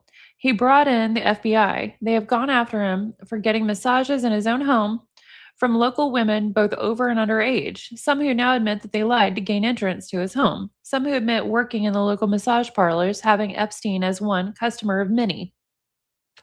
The feds have asked for his tax returns, bank accounts, all his telephone records, and friends of religious, political, business, and social contacts.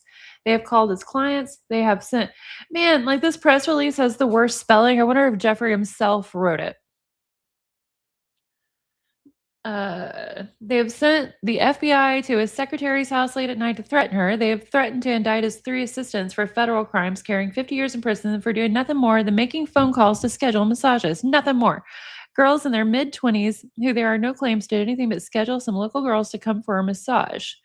They sent the FBI to board on his plane looking for assistance. They called around the world looking for girls they could claim were victims. They approached some girls with subpoenas, so they're so-called victims, and told them 2 things. You can testify the easy way or the hard way. We will help you getting a civil settlement. Once Epstein is in jail. They said to Epstein, either you pay a list of girls we provide a minimum of 150K each, a minimum, or else we will indict you and your 3 assistants for crimes carrying 10-year minimums. Early, he said 50-year minimums. This is all for erotic massages in his home. No travel, no forced coercion, drugs, or alcohol. The testimony of at least one of the girls has the FBI returning multiple times to convince her over her objections that she is in fact a victim. She is 21 years old. They returned with the victim's rights person. The other testimony of one of their so-called victims is that Epstein is an awesome man and has done nothing wrong. They said she too is a victim. The fact that she denies it is a reflection of their words of her lack of credibility. They are threatening whatever that's supposed to mean. Statutes, I assume, that have never been used before for this type of conduct. They have said you either ask the state to give you increased charges or we will indict you. This way, having no fingerprints on the eventual settlement. Yeah, this sounds like Epstein angry ranted. Uh-oh, are we froze again? Hopefully not. Yeah, it sounds like Epstein angry ranted in a like a press release. I wonder if that was ever even put out. I'm sure his advisors and handlers were like, dude, you're admitting sexual activity with underage girls, blaming them for it, and then blaming the FBI for investigating you for it. You know? It is weird. Weird, weird, weird. Let me scroll through a little more of these attachments, see if we see anything interesting. Picture of the Little Rascals dog. Okay. Oh, this was as draft complaint. Let's see what that says. Draft complaint, June 6th. Supreme Court of the State of New York, financial against Financial Trust Company Incorporated and the COUQ Foundation against Warren Spector, Ralph Coify, Matthew Tannen, Ray McGarrigle, the Bear Stearns Companies, and the Bear Stearns Asset Management. Okay, I think this is whenever the 2008 financial crisis happened. Epstein wanted someone to email him the indictment against Bear Stearns, I guess, because he was interested in all that. Boston Properties logo. It says chomes.jpg. What is that? Sell homes, obviously, but it looks like from the movie Alcatraz. Or was it Shawshank Redemption? Where they escaped from Alcatraz? Thank you, Sam J. Been a member for 4 months. No problem, Noodles. Enjoy your day. Thanks for being here. Yeah, for real. For real. Lock your doors. Yeah, it's definitely a prison cell. I'm kind of wondering if it's famous or if it's one he was privately viewing. It looks famous to me, but I'm not sure. I'm not the most movie literate person. Carpenter's Workshop Gallery, New York. Invite you to the inaugural reception celebrating the openers of Carpenter's Workshop Gallery. Huh. Boy, everybody was inviting Epstein to everything, weren't they?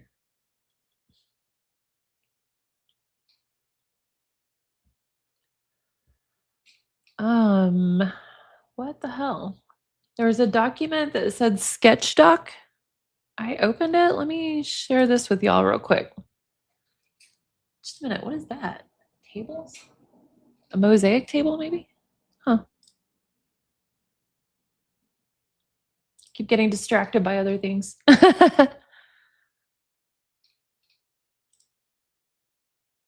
What is that? Something under C, it looks like. A bottle or jar, maybe of coins?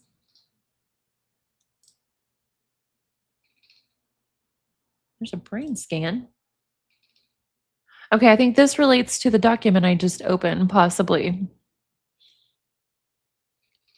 Oh, Marcinko. Who was Marcinko? Was that his girlfriend? Just a second. Marcinko. Oh, Richard Marcinko, U.S. Navy SEAL commander? Marcinko Epstein.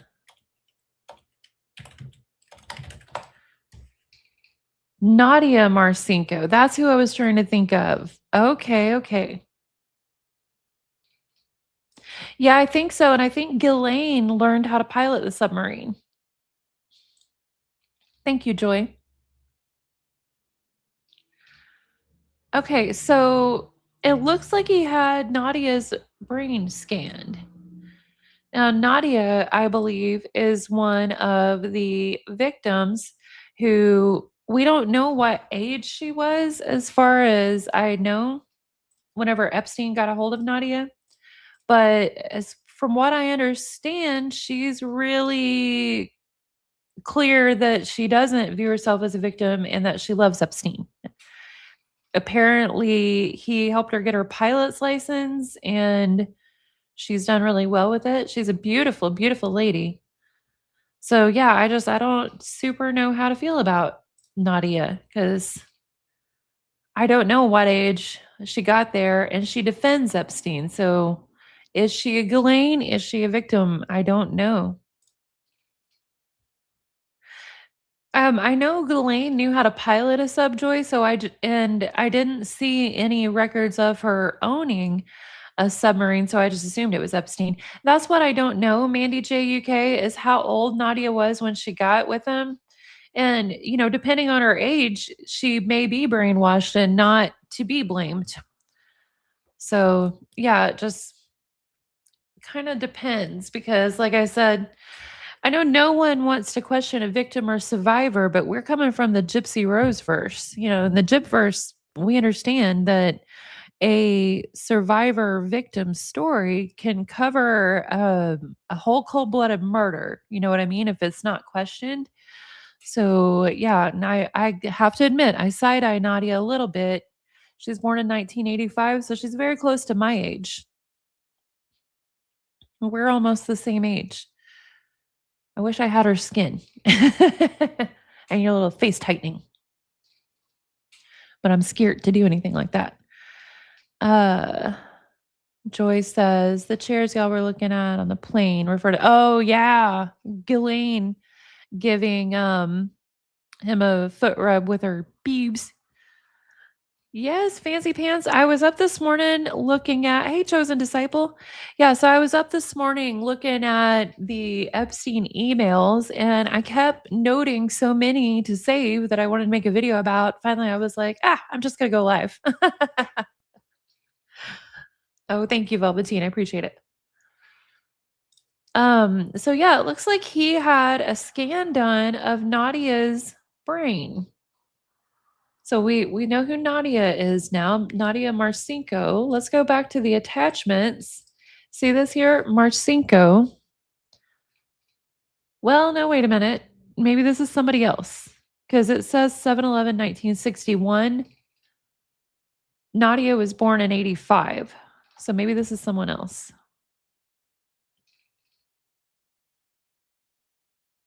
Something looks like it's taken out over here. And the scan was done November 15th, 2007. I don't know what the 7/11, 1961 refers to. Or is that Epstein's birthday? Let's see. When is Epstein's birthday?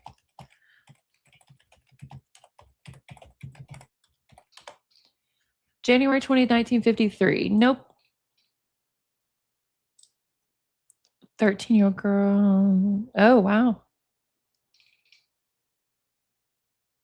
I'd love to see that if you don't mind sharing. If you prefer not to share and if you're making content or whatever, no problem. But very curious. G. Marcinko. I don't know who that would be. Lenny?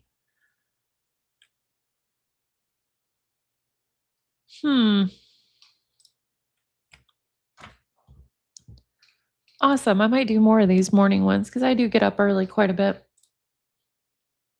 Okay, so we've looked at this. Now let's look at that sketch download.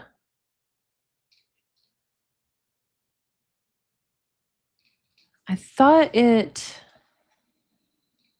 had something to do with the brain scan because it mentions that stuff, but it might actually not. Now that I'm looking a little more. Okay, stop sharing this. Share this.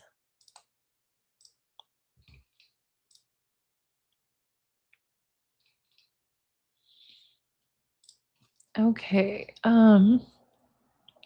Large-scale neural network models of cortical dynamics and learning. Background state of the art. Most of the neural network models of information processing consider a single cortical area.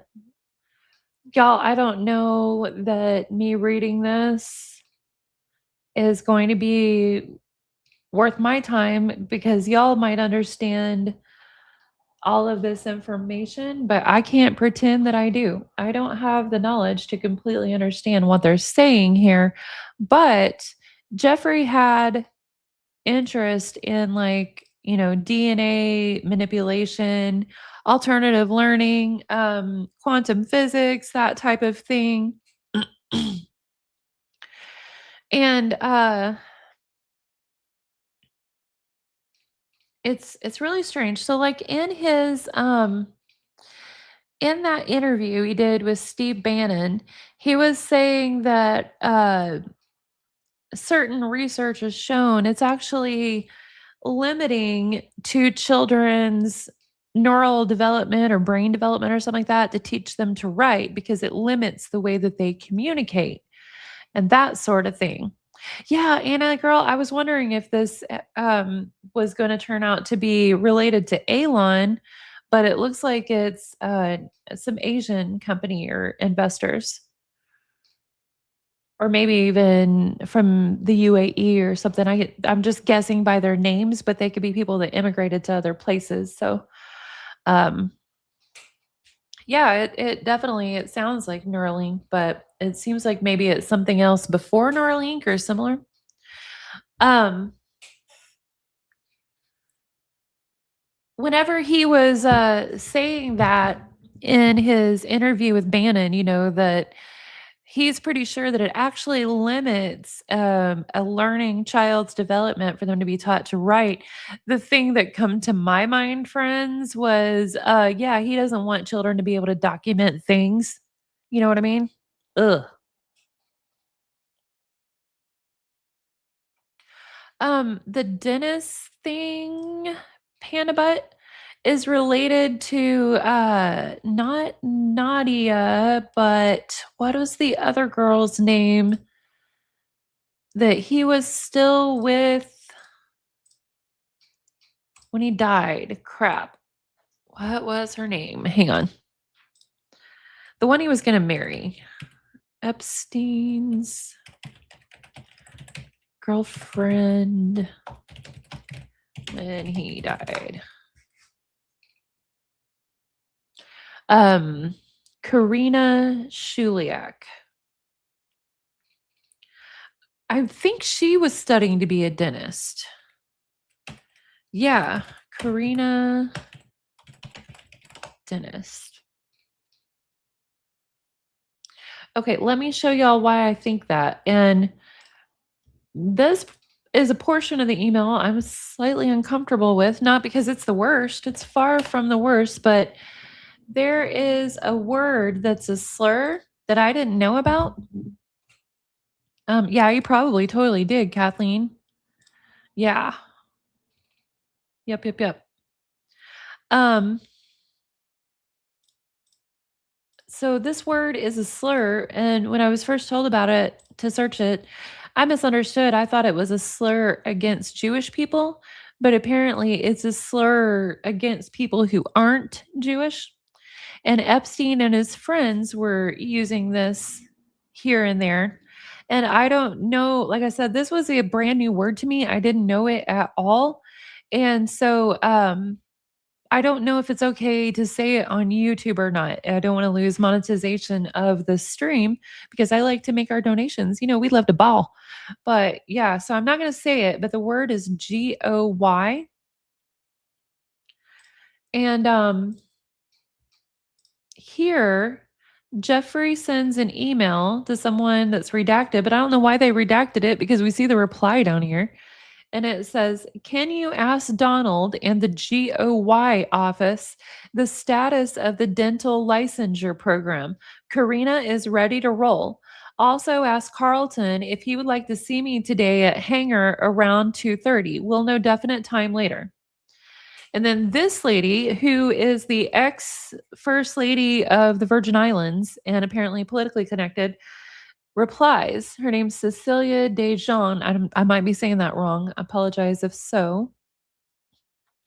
But she replied and she says, "Dental licensure.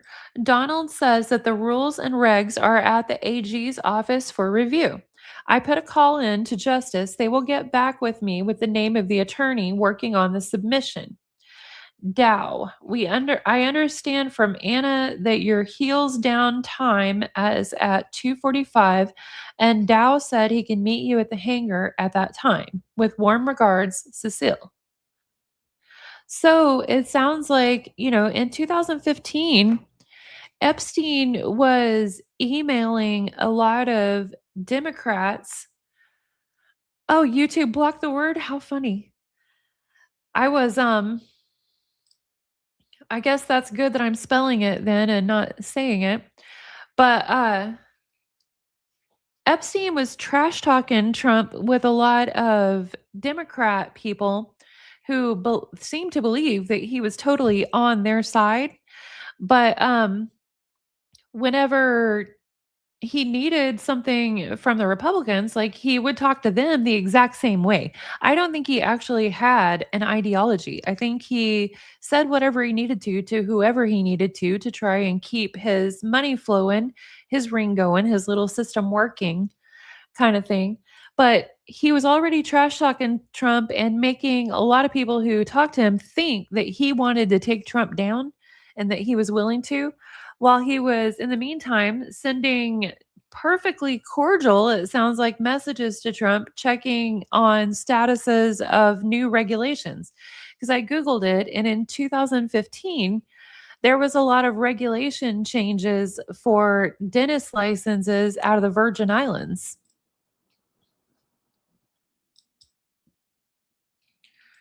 Yeah, it's very, very weird. Oh, they did, Anna Girl? Holy crap. Yeah, I guess people have to Google at their own risk, friends. It's all a stage, as they say. Yep.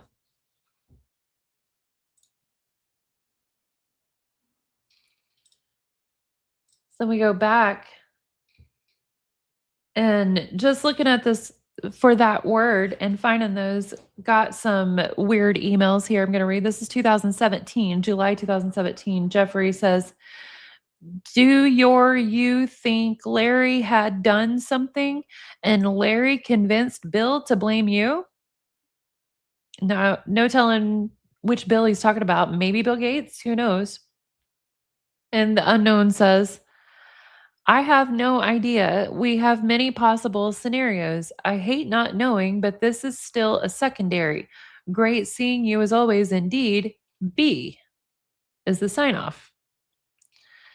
And then it says, I assume that was maybe Boris Nikolic, because all of a sudden down here, we've got Jeffrey to Boris. How many shares of FMI are Bill's actual shares restricted stock?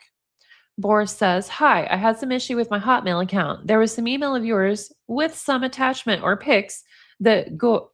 Oh, that he accidentally used a Y there instead of T. That's why this one came up in this that got lost. Please resend it. Regard FMI. Bill had 1,000 or 1,106.194 shares. I exercised one third of them of the upside January 15, 2015. I'm not sure how much of it Bill has. I think most of it, no shares of his are restricted. B. Just weird.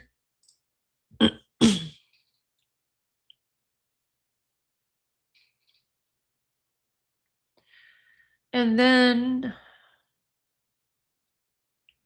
I don't know why this one came up in the search. I don't see that word in here. Oh, it's in the link here.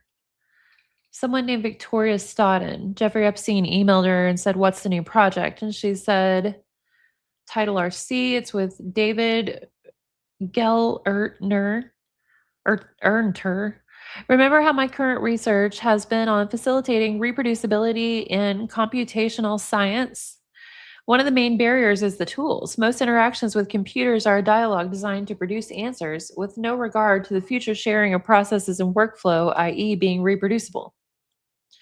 So, we're designing a collaborative virtual system to build reproducibility into computational scientific research. There's a perfect grant we're going to apply for. The kind of system we're imagining is becoming more important as more and more research moves into the cloud. Very exciting. Love to tell you about it. How are you doing? So this was 2009, before AI.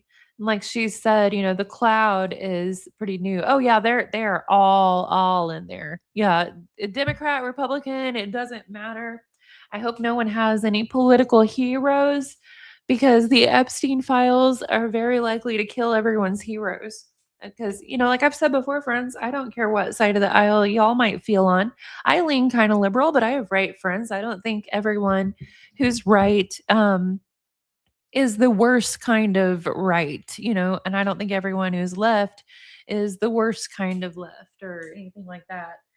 To me, there's just a lot of middle ground. I know that some people don't care for the thought of middle ground, but that's how I feel. Um, but yeah, if anyone has political heroes, I just hope they're not there. I'm pretty sure Fancy Pants, I can't remember, but I don't think he was doing anything horrible in there, but Obama's people were working with Epstein while Obama was in office.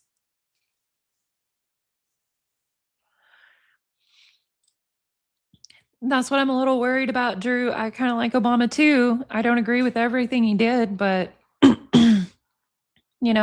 I do think he did some good. And, a lot of his people were just working so close with Epstein, it makes me wonder if he knew. As far as I know, no, he didn't go to the island. Absolutely, Run X. I saw something about Jay-Z, but I think it was just them talking about Jay-Z, but Jay-Z, to me is pretty up in the Diddy stuff, you know?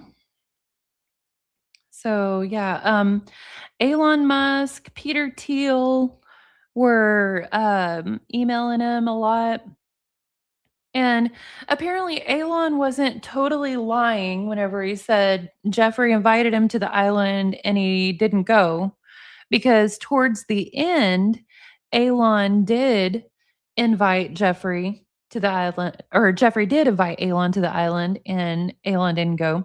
But earlier on, I want to say in 2013 or 14, Elon was emailing Jeffrey all the time saying, "Hey, when's the biggest party night on your island?" He emailed him Christmas morning early and said he'd like been stressed with his family time and everything and really wanted to get to the island. Like, when's the biggest party night? And then he said something about like women for the win or something like that. Like, Elon knew exactly what was up and he tried to get in there a long time.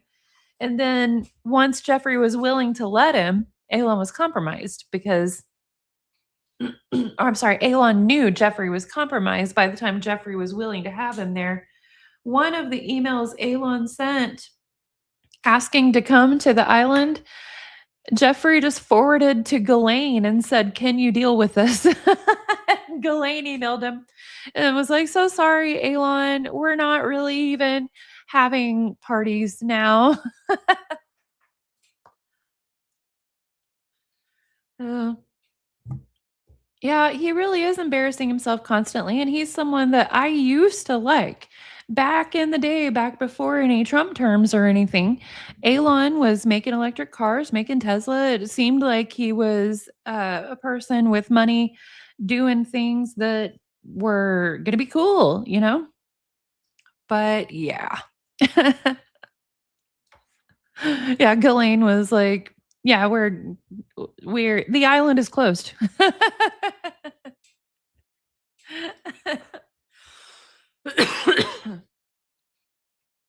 Oh, man. Yes, occasionally classy for real. That's what I was saying earlier. As far as the point of even reading or knowing about these is so many people were close to Epstein that aren't even famous, but have a lot to do with businesses and universities and institutions that we all kind of use still to this day and might buy from and stuff like that. And so it's good for us to know, in my opinion, who all was involved. For sure. Oh my god, Alora. Right. Exactly, Anna, he was yeah, not a hero or anything like that, but I did think he was cool. That's why I say I hope no one has political heroes because the Epstein files seem to just be killing them all.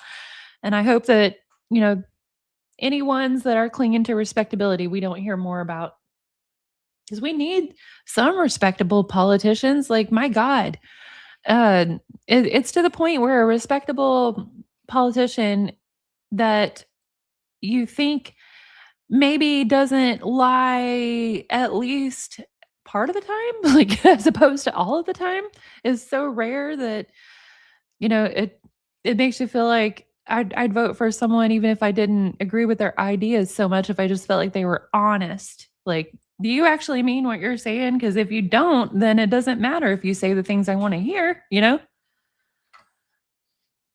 It's politics are just complicated. I don't like them. There was a time when I used to really enjoy politics, but not anymore. Exactly, Panda. We should have all known. Yeah, teachers and coaches getting busted all the time. Yeah, Joy was saying that earlier, I believe.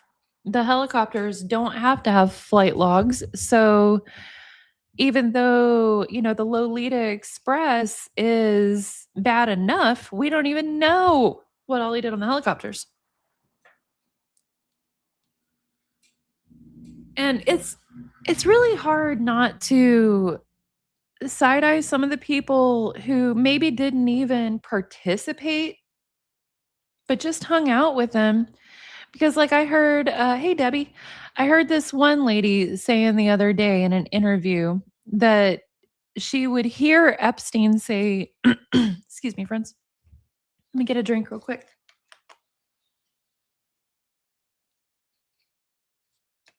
She would hear Epstein say really shocking things, and she felt like he was just trying to get a reaction of her out of her. But then later would be like, wait a minute. Oh my God, that was really bad. And then here's a thing that she shared, friends. And whenever she shared this, I'm like, excuse me, you didn't have a reaction until later? Why the hell not? And that's when I start, side eyeing some people that are even victims. And I don't like to do that. But this lady was saying that Epstein was talking to her, telling her stories, and she could tell he was trying to kind of impress and shock her.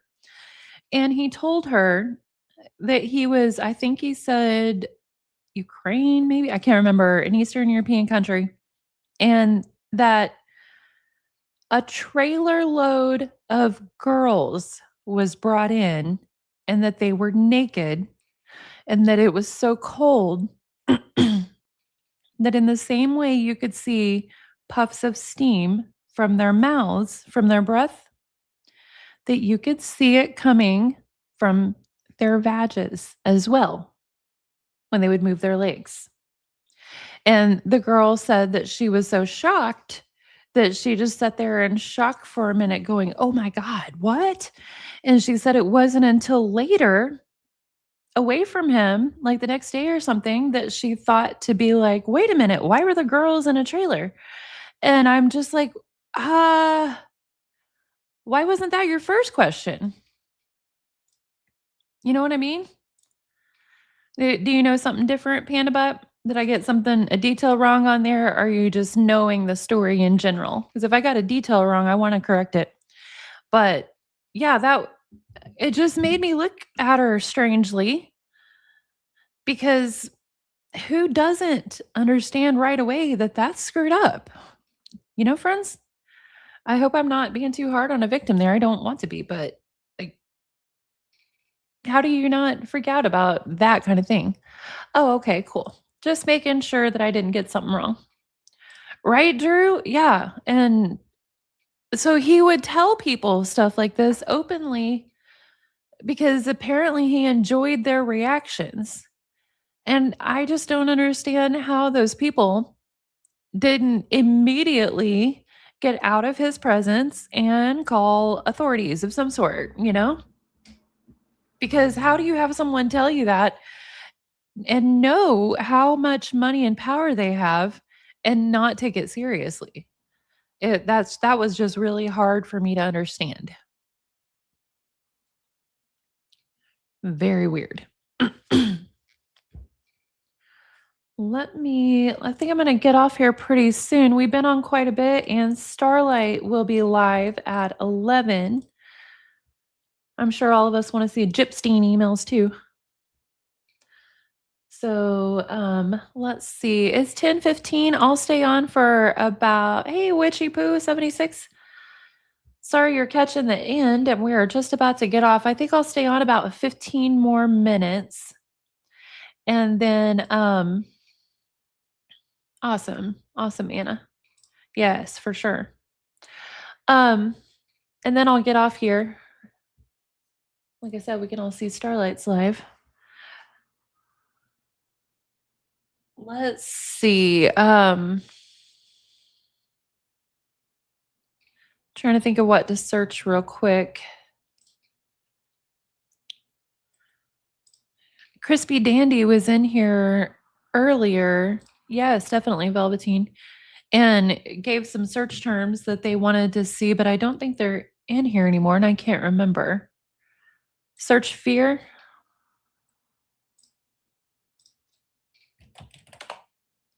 Oh, I remember there was some weird stuff with torture too. Happy birthday. Oh my God. It was 2016. Glenn Dubin. Who is that? Let me look him up real quick. Who is Glenn Dubin? Prominent American billionaire hedge fund manager. Okay. He says, Happy B-Day. Please tell me that your libido has slowed a little at this age. It's simply not fair. Glenn Dubin, Dubin and Company. Jeffrey replies, Have no fear. So, yeah, everybody knew what Jeffrey was about, you know? Oh, you're welcome, Anna girl. Thank you. Oh, thank you, Crispy Dandy.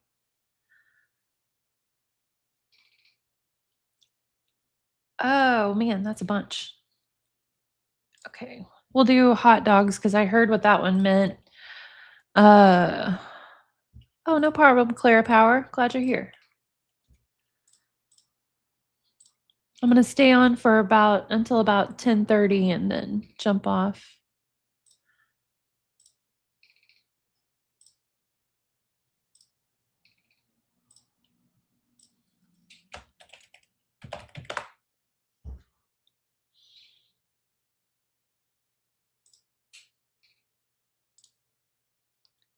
Well, I only got one.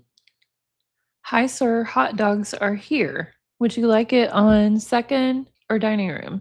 Thank you, Merwin Dela Cruz. Who is Merwin Dela Cruz?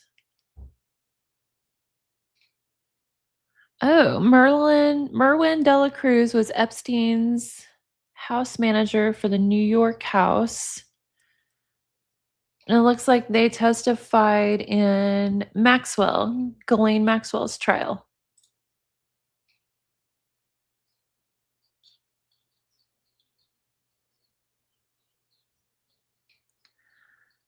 Okay.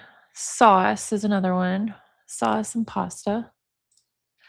I've noticed, Crispy Dandy, that sometimes I don't get the same results from the same search. Like sometimes it gives me more and less, and I don't know if that's about their server bandwidth or what the deal is.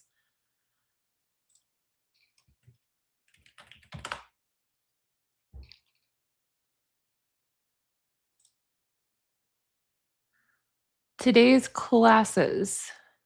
Blank to Jeffrey Epstein. Butternut squash with ravioli, brown butter sauce, tree cheese ravioli with pancetta, tomato sauce, shrimp ravioli, ginger cream sauce.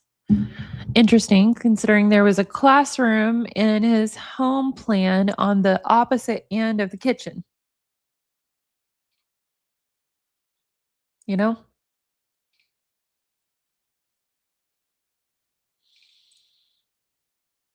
Weird. What else we got?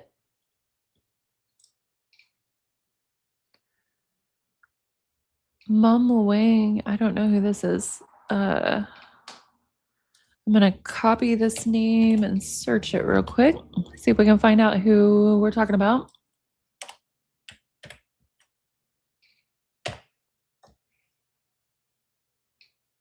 Thai royal descendant and noble, identified as the great great granddaughter of King Rama IV of Thailand. Okay. Her Royal Excellency. She emailed Jeffrey and says, Dear, we will meet before you go so we can plan how to promote the book. I will find someone to translate it to Thai and we can start from there. Do we need an authorization from the author? Can you CC Sally, please, as I do not have her email address.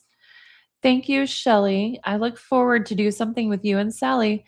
Something worthwhile for the children. Love, Mom. Mom is her first name. Her Excellency Mamluang Rajadarasi Jayankara, the Honorary Consul, the Republic of Kosovo in the Kingdom of Thailand. Jeffrey responds and says, "What book?" Because this is the same day, and hers was 11:28 a.m. and his is 12:09 a.m. 11:31, he emails again, all question marks.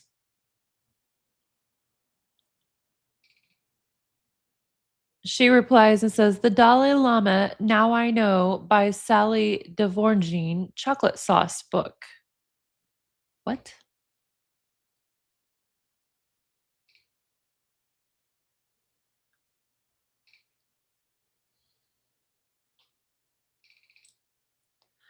Oh my God. The next email, I don't know who the next one is from, but it's in this thread from someone to Epstein. It looks like he forwarded this to someone um, trying to figure out what book she was talking about.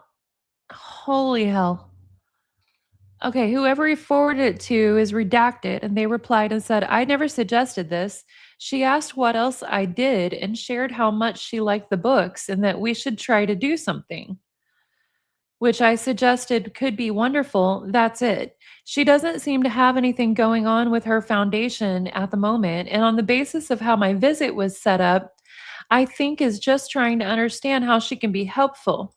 Granted, there's an extraordinary alignment of interest. The 1 million children is a massive pool to tap into." What the fuck, y'all?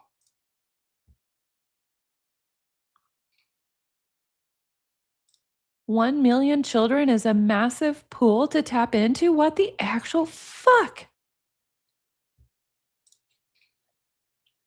Who the hell is this Sally Devois? Whatever. Google that real quick.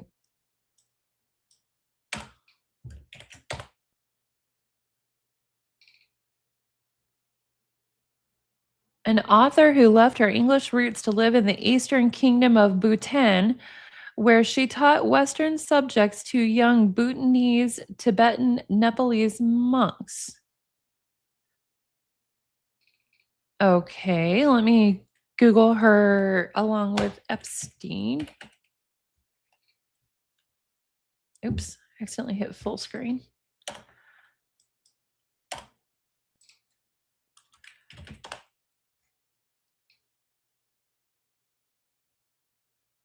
The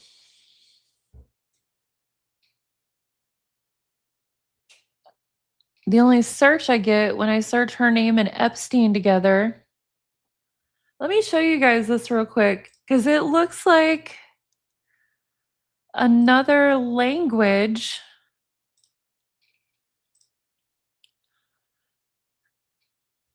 You know, Thailand or Arabic. It looks like Al Jazeera is reporting on it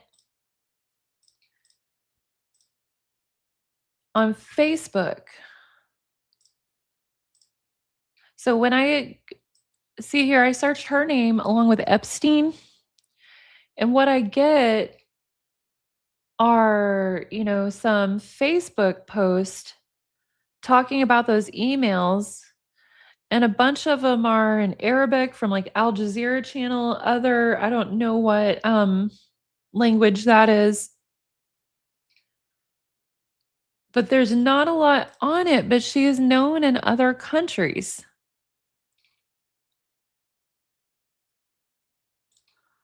Oh, good to know, Joy. Okay, actual cooking classes taking place in Italy. Still though, ugh.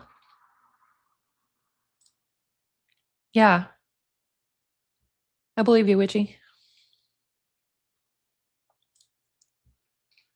Oh, I don't know if I want to misbehaving. Hang on a sec. Let me see if I can copy one.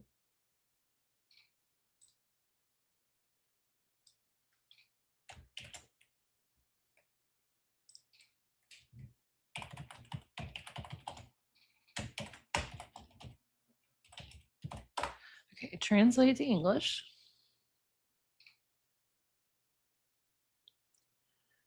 My book about Kosovo, a guided activity workbook for the Kosovo children. Okay, let me Google that.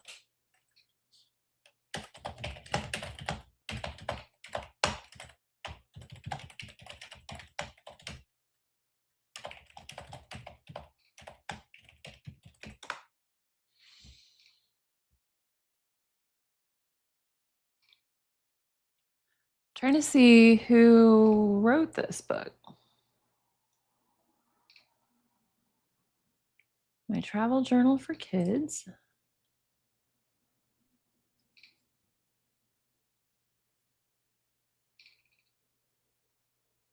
I can't find the exact one they're talking about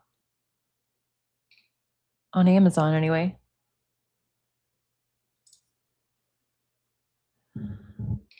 Some of it about handwritten message pads from his house. Okay. The 1 million children was this Sally, or I assume maybe this Sally lady. It's someone whose name is redacted. Hang on, let me go back to the email real quick.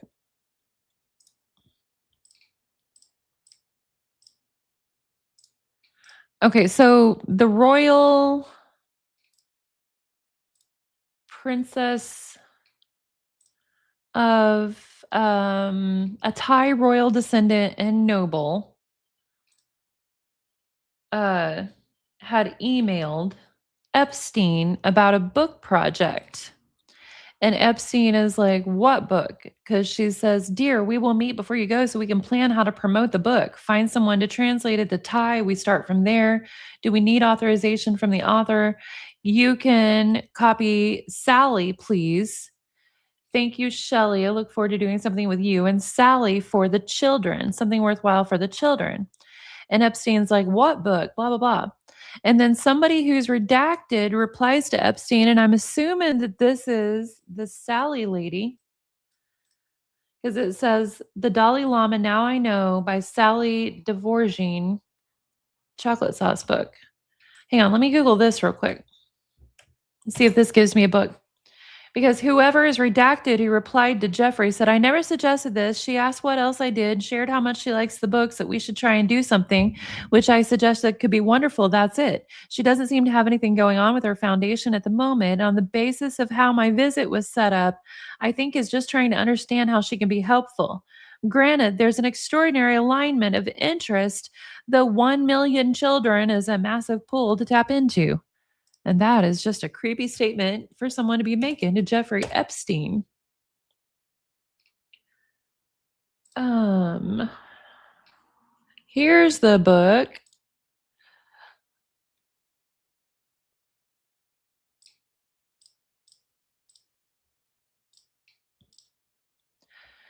Now I know that it's better to keep quiet about the good things I do.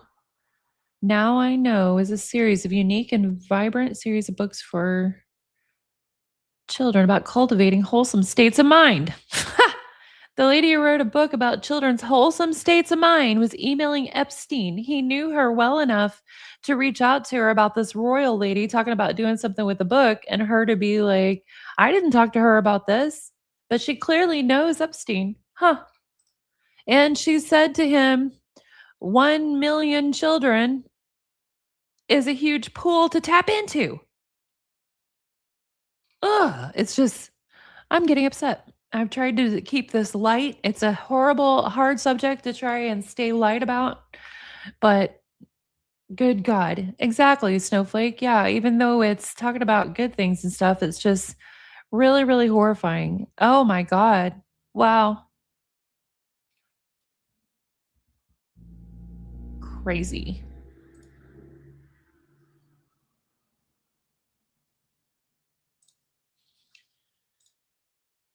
I feel like we need to find an email that's just goofy somehow for like a palate cleanser before I actually get off here. What's something that's actually hilarious we can look up, friends? Looking at the comments. Let me think here. Allie Carter tried to tell us too. Thailand has a horrific child trafficking problem. Yeah. Wow. Just so. Ugh. Let's see if we can find birthday.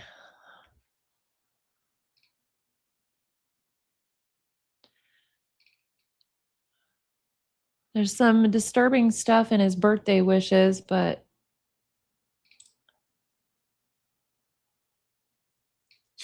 they redacted the email address but left the fact that it says XO Leslie. Alert birthday. He sent himself an email to alert himself. That's not his birthday though. It's somebody else's birthday. So I just Googled earlier when he was born. I don't think that was it.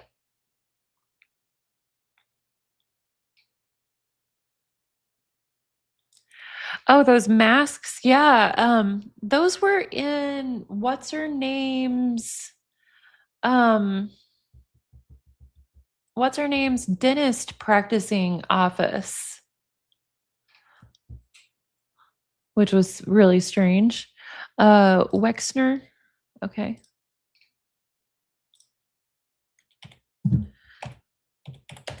Oh, I was reading an email earlier that was just what on earth?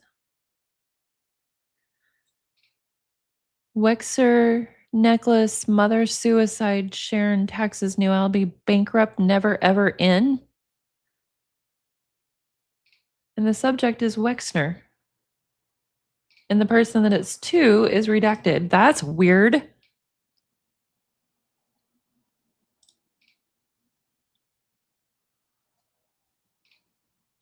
Trump jokes. My novella, Tom Hanks, Ellen DeGeneres. Sure. We can look those up real quick and see if we can find a Trump joke before we go.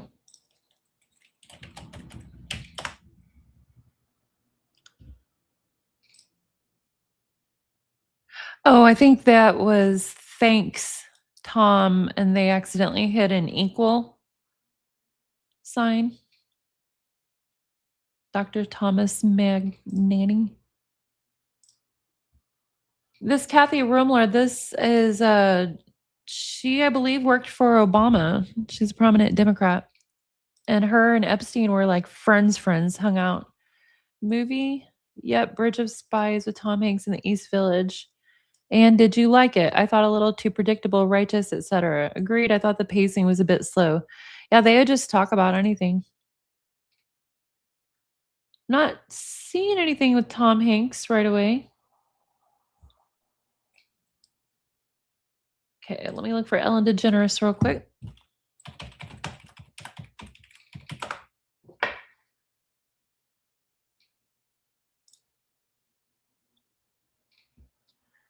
Left a voice message for Ellen and to text me to let me know when she wants to move so I can get JoJo to help her. The apartment and welcome letter ready. I don't know if that's DeGeneres though.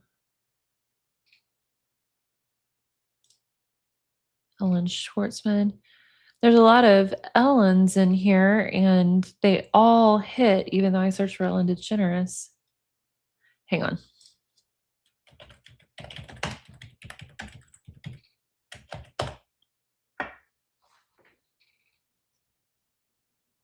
Oh, it's still just showing me every Ellen without the DeGeneres.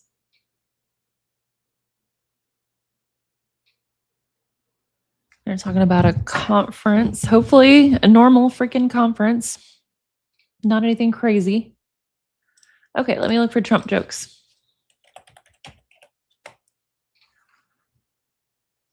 I'm trying to find emails.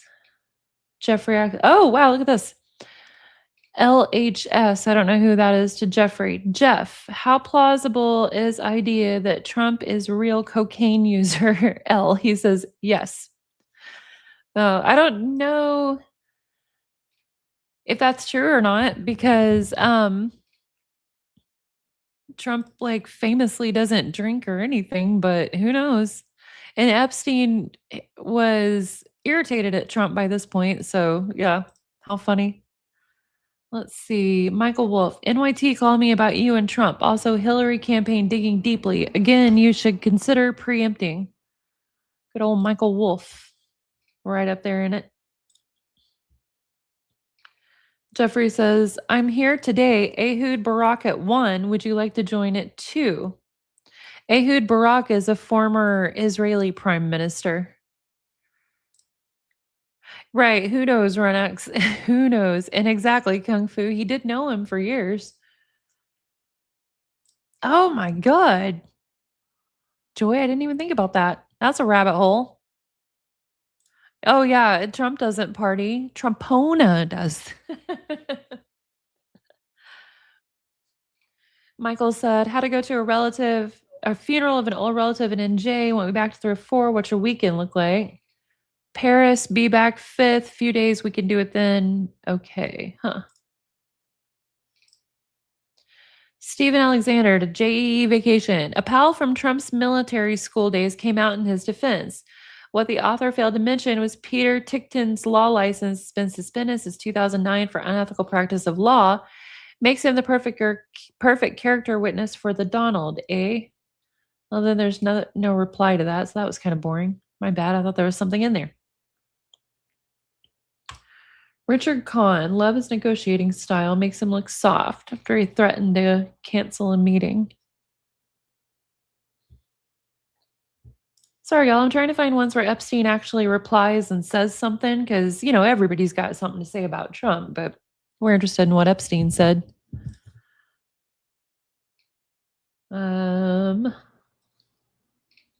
Looks like he was keeping tabs on Trump's travel. Says he's scheduled to depart Sunday. Let me know if we are firm for Wheels Up Saturday.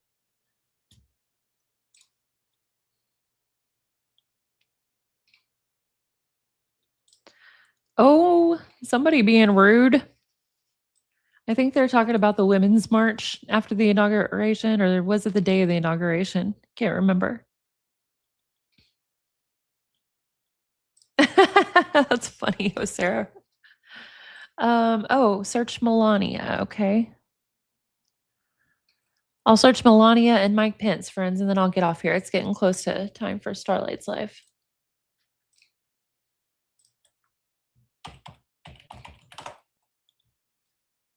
Melania. Somebody sent him something. A lot of these are just people sending him things. Okay, Michael Wolf. Sorry to have missed that. Makes sense. Arrive in Paris tomorrow. I'll be there all week. Great time. Where? Have you heard from your boy?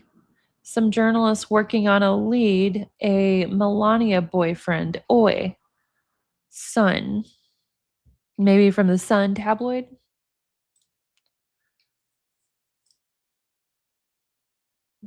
Sometimes they show the same emails in different orders. Okay, those are the same ones. Same ones.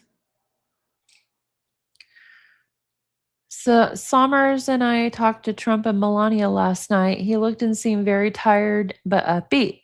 Jeffrey says, fun.